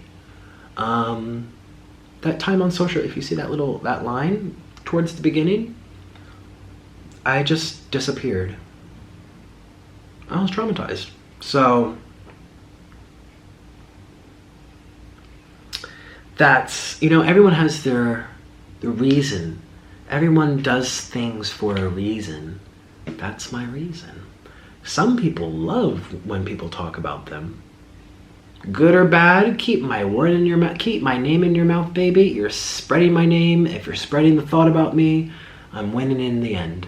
That was the whole philosophy of Donald Trump, right? He does these outrageous things because in the end, he doesn't really care. Because as long as people are talking about him, he's relevant. He knows that, and don't act like he doesn't. Those are his words. He was in the TV business. I'm too fragile for that. I'm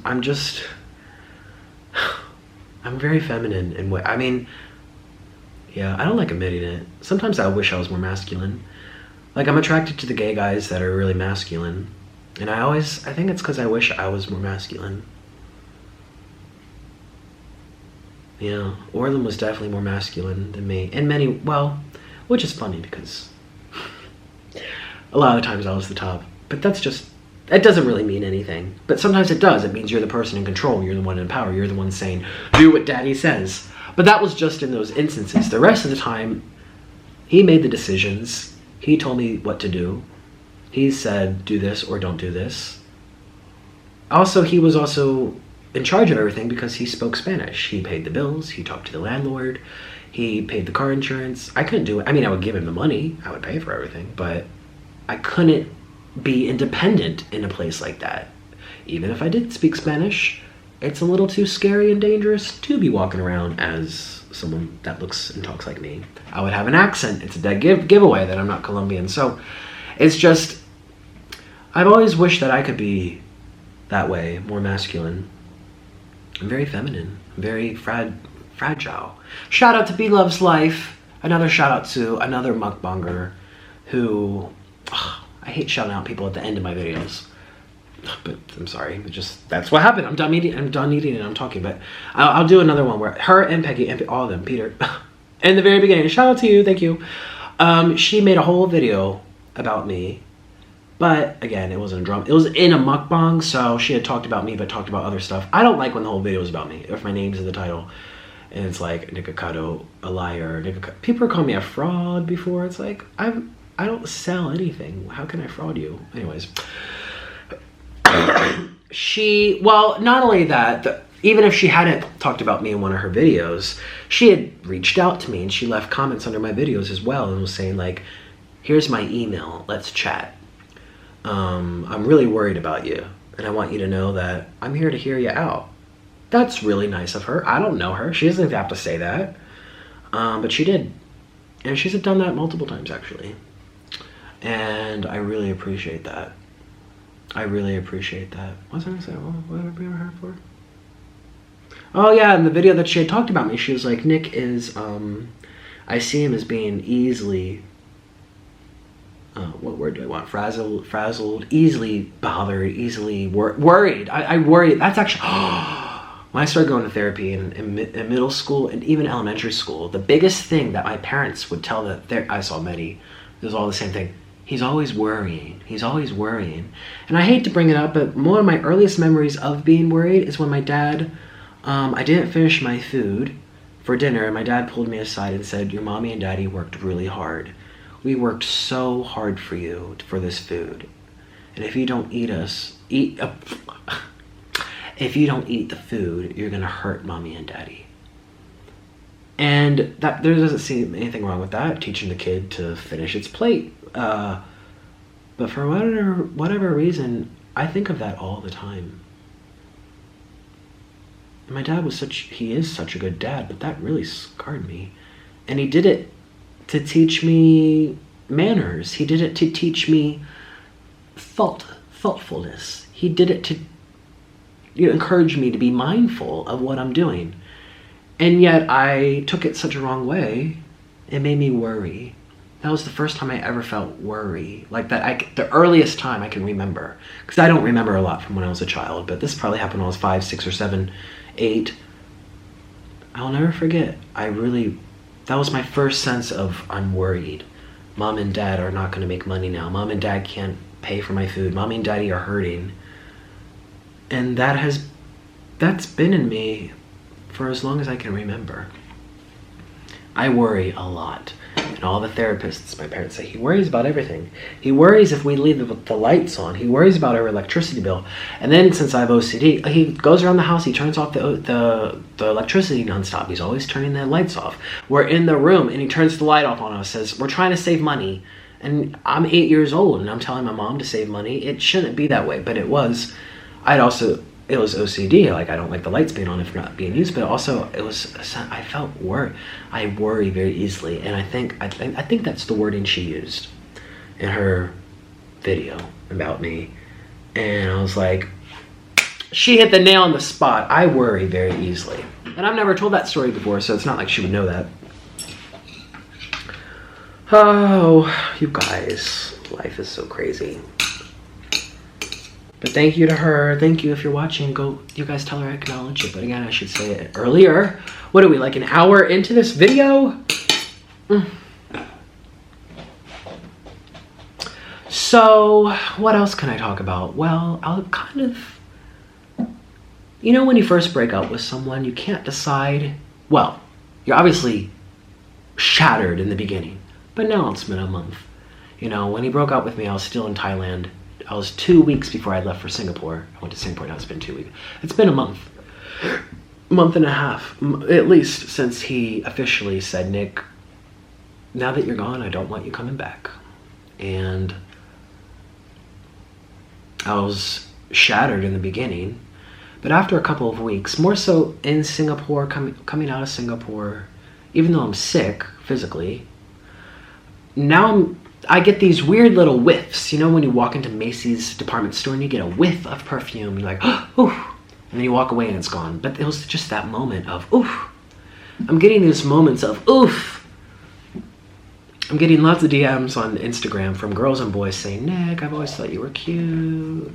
I've had some guys send me photos of themselves naked, which I don't object to. Go right ahead. Some girls as well. And it's just interesting because I feel like if I wasn't a YouTuber, these people would want nothing to do with me because I'm not that attractive. You know, it's just the sense of this person has subscribers, so it's more of a turn on to get with someone who has a certain level of importance. And I'm not saying I'm super important, but you know what I mean? Like Whoopi Goldberg, so I watched The View, and she had talked about this. So Whoopi Goldberg is a world-renowned actress. She's famous, world famous. Now, is she a supermodel? No. I'm not gonna sit here and be like she looks like she could be a Victoria's Secret model. I mean, you can find beauty in anyone. There's always someone for you. Everyone has a certain level of beauty. But we also have to be honest, too. We're all not equal in attractiveness. Some were luckier than others in terms of how they look. And so I'm not going to sit here, and neither will she, because she's a very honest woman. She's not going to pretend like she's a model. But there was one of the topics that came up of saying, when you're famous, and again, I'm not saying I'm famous. I'm making a parallel. When you are recognized, when you're recognizable, all of a sudden you become more desirable. You can get away with more. People, your dinner gets paid for, you get more perks. The airline is gonna bump you up to a hotel. A hotel will give you a better room to make sure that you were well taken care of there, so that you're more likely to say something good about them because you have an audience of thousands of people that will hear that, and maybe a few of them will go to the hotel just because you name dropped them. You know what I mean? So Whoopi Goldberg said sex. And all the girls at the table were like, oh my God, Whoopi, don't say that. And Whoopi, she didn't even smile. She's like, I ain't playing with you. You become more of a sex figure if you're famous. And people were like, no. And Whoopi was like, I've had so many people try to get with me because I'm Whoopi Goldberg. And she said, if I wasn't Whoopi Goldberg, and I was just walking down the street like a regular person, those people would not want to get with me. And that's true. There are some people that I really like as people, actors, movie stars, other YouTubers, that I normally probably wouldn't be physically as like, ooh, you really turned me on kind of thing. But since I like them as people, since they're quote unquote famous, they're recognizable, the thought of getting with them sexually is just so much more exciting than someone who is actually like more attractive in my eyes.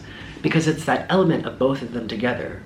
It's them and it's them. It's not just like, oh, you look like a doll, a plastic doll, you're really pretty, but if I'm emotionally invested in you, I watch you as a YouTuber every day for years, my panties come off the moment I see you, you know? Whereas if I wasn't a YouTuber, people wouldn't say that to me. So this is what I'm experiencing right now. And it's interesting because I've never had subscribers or followers before. I was just a regular person. And like I say, I'm very well aware of the fact that I am not super attractive. I am not a model. I'm not attractive. I'm just me. It's whatever. People can find me attractive, but I'm not at the level of like a cute Disney star. I'm not Justin Bieber. I'm not Zac Efron. And it's so, you have to be honest with yourself. There's nothing wrong with that. Some people are luckier than others in certain regards. So the fact that I'm getting so many people now like swooning, sending me nudes, saying they want to worship me, girls and boys. It's really interesting. It feels good, I'm not gonna lie, it feels really good. To never experience that in your life and all of a sudden be desirable. And this one person, I put on my Instagram. Hey little sloths, it is the next day and I feel cured. So I'm actually on the bed right now editing the video that you guys are watching, and first of all, it shut off. So this video is very long. It's almost 2 hours. And I'm actually at 1 hour and 50 something minutes. So I'm gonna get to the 2 hour mark by actually giving a proper closing, because the video shut off. I ran out of space on my memory card. My batteries, I had already gone through 2 just to make this video. So I was just like, whatever, I'm done. I've been rambling. They're probably over it. There's probably no one here. Well, maybe there's a good 10 of you right now hanging out with me right now. Just 10 people. So I don't know how many people are gonna watch this video, maybe 100K, 200K. It doesn't matter. There's 10 people here right now. You're part of the awesome sloth fam. And I'm gonna lay down with you and tell you about how the KFC cured me. Like, I was just watching this, I'm like, everyone's gonna make fun of me. Everyone's gonna say, Nick, you're sick. Why the hell are you eating fast food? You should still be eating soup and veggies and veggie soup and blah, blah, blah. You guys. So I ate that meal, woke up today, and I feel alive. I feel alive.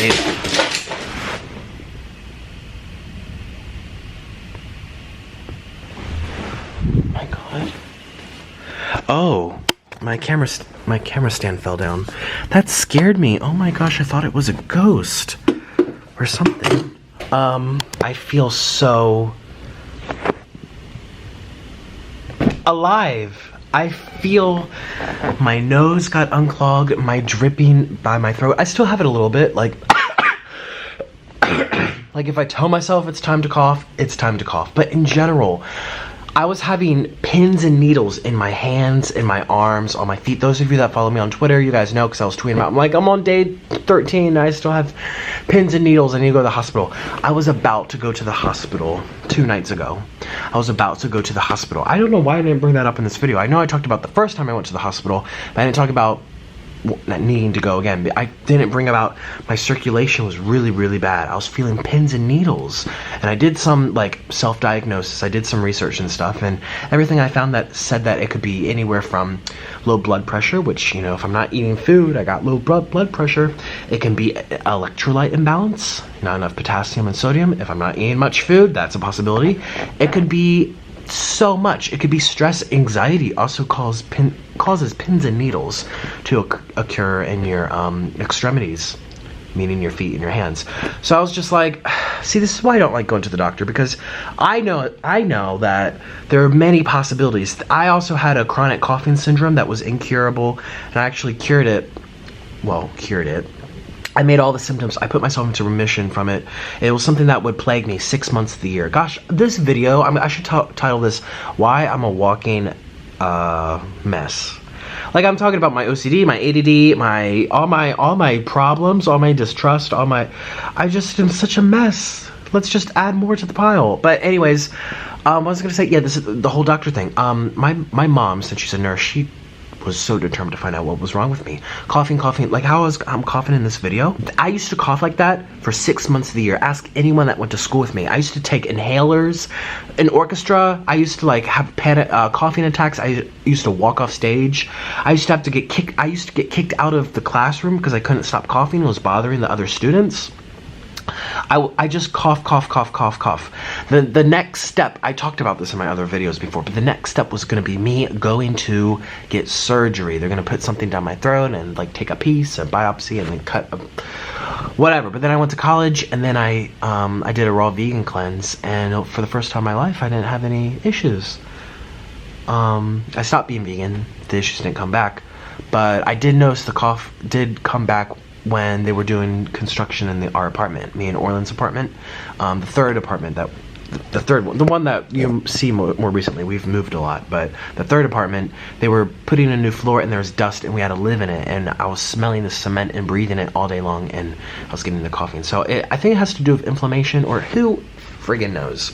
But I just know that the world is a medical mystery, and I splurged so much in Singapore. I got a business class airline flight.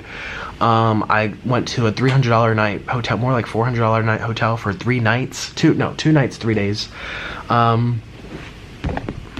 Yes. Just making sure, because I was only in Singapore for 5 days.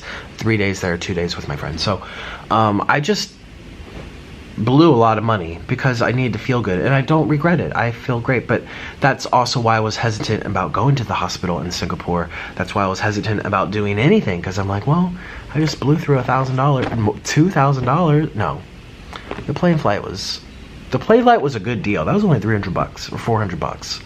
I'm like, because it was only 2 hours, but still, to experience business class, most flights that you do business class are for like 10 hours. Like if I wanted to do business class from, say, New York to here, it would be $8,000. Hell no. So yeah, I was just like, I'm not gonna. And flights in Asia are pretty cheap. Like I could go from Bangkok to Penang, Malaysia for $20.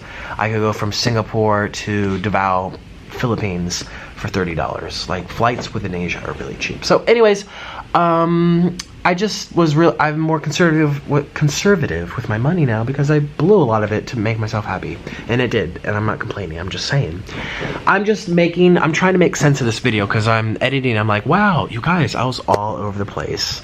Also, my weight, I'm looking at myself during this video. I'm like, holy shit, Nick, you look fucking good. Like, my arms aren't as jaggly. Like, that is such an improvement. My face, like, oh my god, talk about, wow. Talk about, oh my god, you can see my collarbones again. Like, my boobs aren't as big. I'm just so pleased. That's the only good thing that came out of 2 weeks of starvation. Unintentional starvation. I remember a long time ago, my dad got really sick. He got the stomach flu, or he got his appendix taken out. No, he had some kind of surgery in his stomach. Some kind of surgery, and he lost his appetite for a couple of weeks. And I remember, or maybe it was his knee surgery. I don't remember. Anyways, he had told me that the only good thing that came out of it, obviously, was getting over the illness, was the fact that he lost like 15 pounds without trying. Now, let's see if I keep it off, but I think I will. You guys, I was already starting to lose a little weight before I even went to Singapore. I blew up from the durian, which is why I had already planned to get the medicine. I didn't explain that in the video. I talked about, like, I need the molybdenum supplement from Peggy Neo. I need to get in Singapore, but I was in Bangkok, and you're like, but you had the durian reaction in Singapore. How did you know you were going to need it? I was already eating durian in Thailand. Stupidly. So I was already feeling sick, and I couldn't stop. It's just bad. It's like a drug. I really need to not eat that shit. And actually, since Singapore, I haven't even looked at it. I mean, I see it at the market, but I've only gone to the market once since I got sick. Because like I said in the video, I've been bedridden for many, many days. But anyways, I'm not thinking about it. I'm not considering eating it. I am so over it. But that's why I was so determined to get the molybdenum, which I could only get in Singapore. Oh, by the way, Peggy didn't actually get it for me. She told me about a website called iHerb.com, where you can order stuff. So I was just like, and shipping it, I was like, maybe I just have it shipped to Thailand, because she told me this 2-3 days before my flight. I was like, I could get overnight here. No, shipping to Thailand is disastrous. It takes forever. But since Singapore is so high end, it's like a first world country. It's like, they call it the USA of the East. The east of the west or something. It's just 1 in every 10 people in Singapore is a millionaire. It's a very high-end area. Like, all the cars are fancy. Singapore is a very wealthy part of the world, and so they can get Amazon, they get overnight shipping, they have very good everything. So I could get this supplement ordered and shipped there within a couple days, and then it went to my hotel, and the hotel gave it to me, and so I started my dosage. Anyways, I'm just so happy with how I look. Like, and now we just have to see how that's what I was saying. Yeah, I need to keep it off.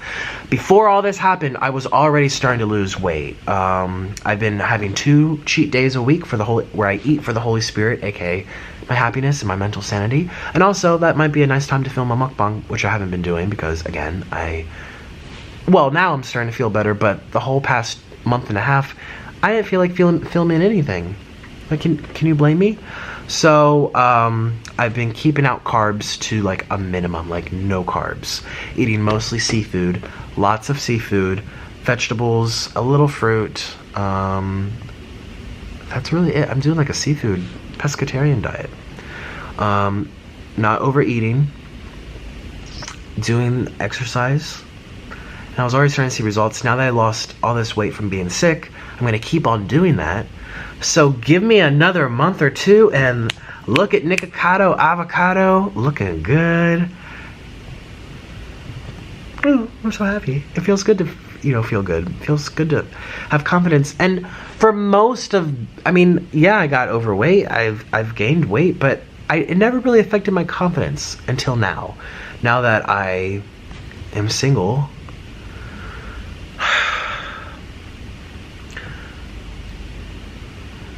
it's so hard to say that. I hope you know.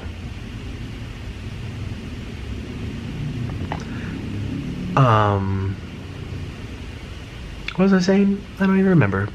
Oh yeah, now all of a sudden I felt like, oh shit, look at me, I'm disgusting. But really, the whole other time I was like, I've always been that way. When I see, like, for example, there's a YouTuber I love, her name's Amberlynn. Well, I don't watch all her videos. I remember I shout her out once, and I was like, how dare you support her? She lied about being raped. I was like, what? I didn't know that. Listen, everyone has their shit. Everyone has their controversies. People think I ate my sloth. Like, there's a controversy about anyone on the internet, so I take everything with a grain of salt. What I do know is that I enjoy listening to her talk, and I just think she has a fun personality. I don't watch her all the time, but when I do, I love her. I'm not gonna sit here and lie about it. And I just always got so upset seeing the people chastise her for her weight. I view weight as no big deal. You gain weight, you lose weight. I gained weight, I lost weight. I was underweight as a raw foodist. I was overweight as a mukbanger. I was once at a healthy weight as a mukbanger, eating McDonald's, because previously I had been underweight as a vegan. I have been overweight as a vegan. Like, to me, weight is really no big deal. It comes and goes through life. Your hormones go up and down. You go through menopause. Women gain weight like crazy. Guys gain weight out of stress. You lose it. It comes and goes. I just don't understand why people are so obsessed in weight. And that's how I've always viewed my weight. Like, got some jiggle jaggle. Let's laugh about it. Let's water weight. Yay. But what the fuck? Who cares? I'll lose it when I want to. I didn't really want to up until now. Now that I'm single, I'm like, well, I want to look a way that I feel good. And I don't want to be too much thinner. Maybe another 10, 15 pounds, then I'm done. I don't want to be, below 190 ever again. Because you guys know I'm 6 foot. Like, I look like a skeleton. I can be 200 pounds and look really great. So I'm just saying, weight, I don't see the big issue, and that's why I get so frustrated looking at how people treat her. People become so obsessed about her weight, and I believe when she really wants to lose weight, she'll lose weight, and if she doesn't lose weight, who cares? Like, I don't know, that's just me. And I know it comes to a certain extreme. It's like if you're morbidly obese, you have to be more vigilant about doing something. But I've always believed as well, you can't change anybody until they want to change. Like, so why do people keep running their mouth? Amberlynn, you need to do this. Amberlynn, you need to do that. Amberlynn, you need to do this. Amberlynn, you need to do that. You really think that you're gonna have any influence over what she does? No. Like, it's like that vegan saying, you need to go vegan, you're a murderer. Do you think most people are just gonna stop eating meat because someone told them that they're a murderer? No. People will change if and when they want to. And it doesn't even mean it's permanent. Look at me. I don't believe in veganism at all. I don't think that's how we're physiologically designed. I mean, it's proven through science that we're omnivores. But my question really was about long-term stuff, like the longevity of being meat-free. I don't think that's good, in my opinion. it's just people make their own choices when they want to, if and when they want to. So anyway, that's my whole thing about weight. So I have like this little fantasy. So there's this guy that was over the past week or so, he might be watching this video. I'm gonna actually tell him that I'm gonna say something. He's watching right now. Hi. He sent me a Instagram DM saying something like, I love your channel, like I know you're going through a lot of crap. I'm here for you. I got you. Or like, talk to me anytime you want. And I was just like, thank you very much. And then time goes on, and then he says it again, or something similar, and I say thank you very much. And then by the second time or the third time, because it was the third time. The third time he told me a story.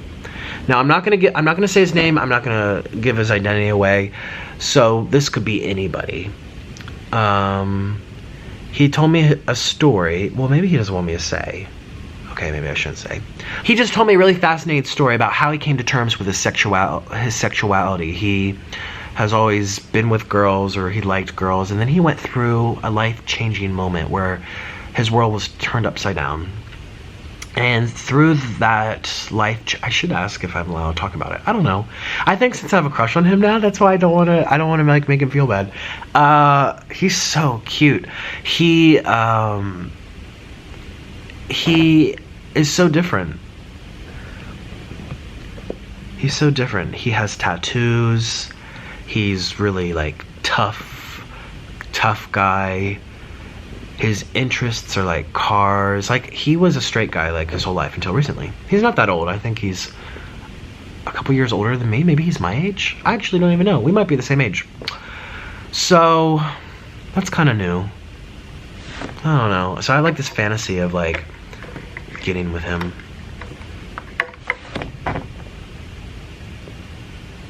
I know it's fun. Yeah, some people were saying, Nick, you need to just experience fun. You need to just get out there and have some fun. And I haven't had any fun with anyone since being here at all. Not one. And now that it's been almost 6 weeks, I'm at a point where I'm starting to feel good enough where I'm starting to feel really confident about how I look. I'm starting to feel horny as fuck. Horny as fuck. I am starting to feel like I need to. I never really had there's a few people in college, but that was it. I never really had much fun. I think I told you guys the story. I used to live in New York City, and I didn't go to a single club, a single bar, and not a single hookup. And I was in New York City, full of people from all over the world. Attractive guys. I could have gone to the club, and I didn't. I focused on my violin career and my health. I exercised, I worked out, I read philosophy books. You guys, I'm secretly a nerd. I think that's what really attracted me to Orland. He's really smart. I like smart people. And this guy that I'm saying is so different from me. He has tattoos, he's masculine, the story he told me of how he came to his sexuality is really interesting, but really hot at the same time. And he's also, I can tell, smart. I think. Yeah, I don't know. I think I just need some fun. There's been a few guys that have been hitting me up on Instagram, actually. There's been a few. And I like all of them. But I don't know. Anyways, I need to say goodbye. I've been rambling for a long time. Appreciate your time. And like I said, don't get mad at me if the next video or two is pre-recorded, because like I said, I'm still working things out in my life. So I hope you enjoyed the 2-hour video. I think this is my first 2-hour video. I've had one that was an hour. I've had a few that have been an hour and a half, but I've never had a 2-hour video. So that's why I've been sitting here talking to you guys. Have a wonderful day. This is gonna take 15 hours to render. But I'll see you guys later. Bye.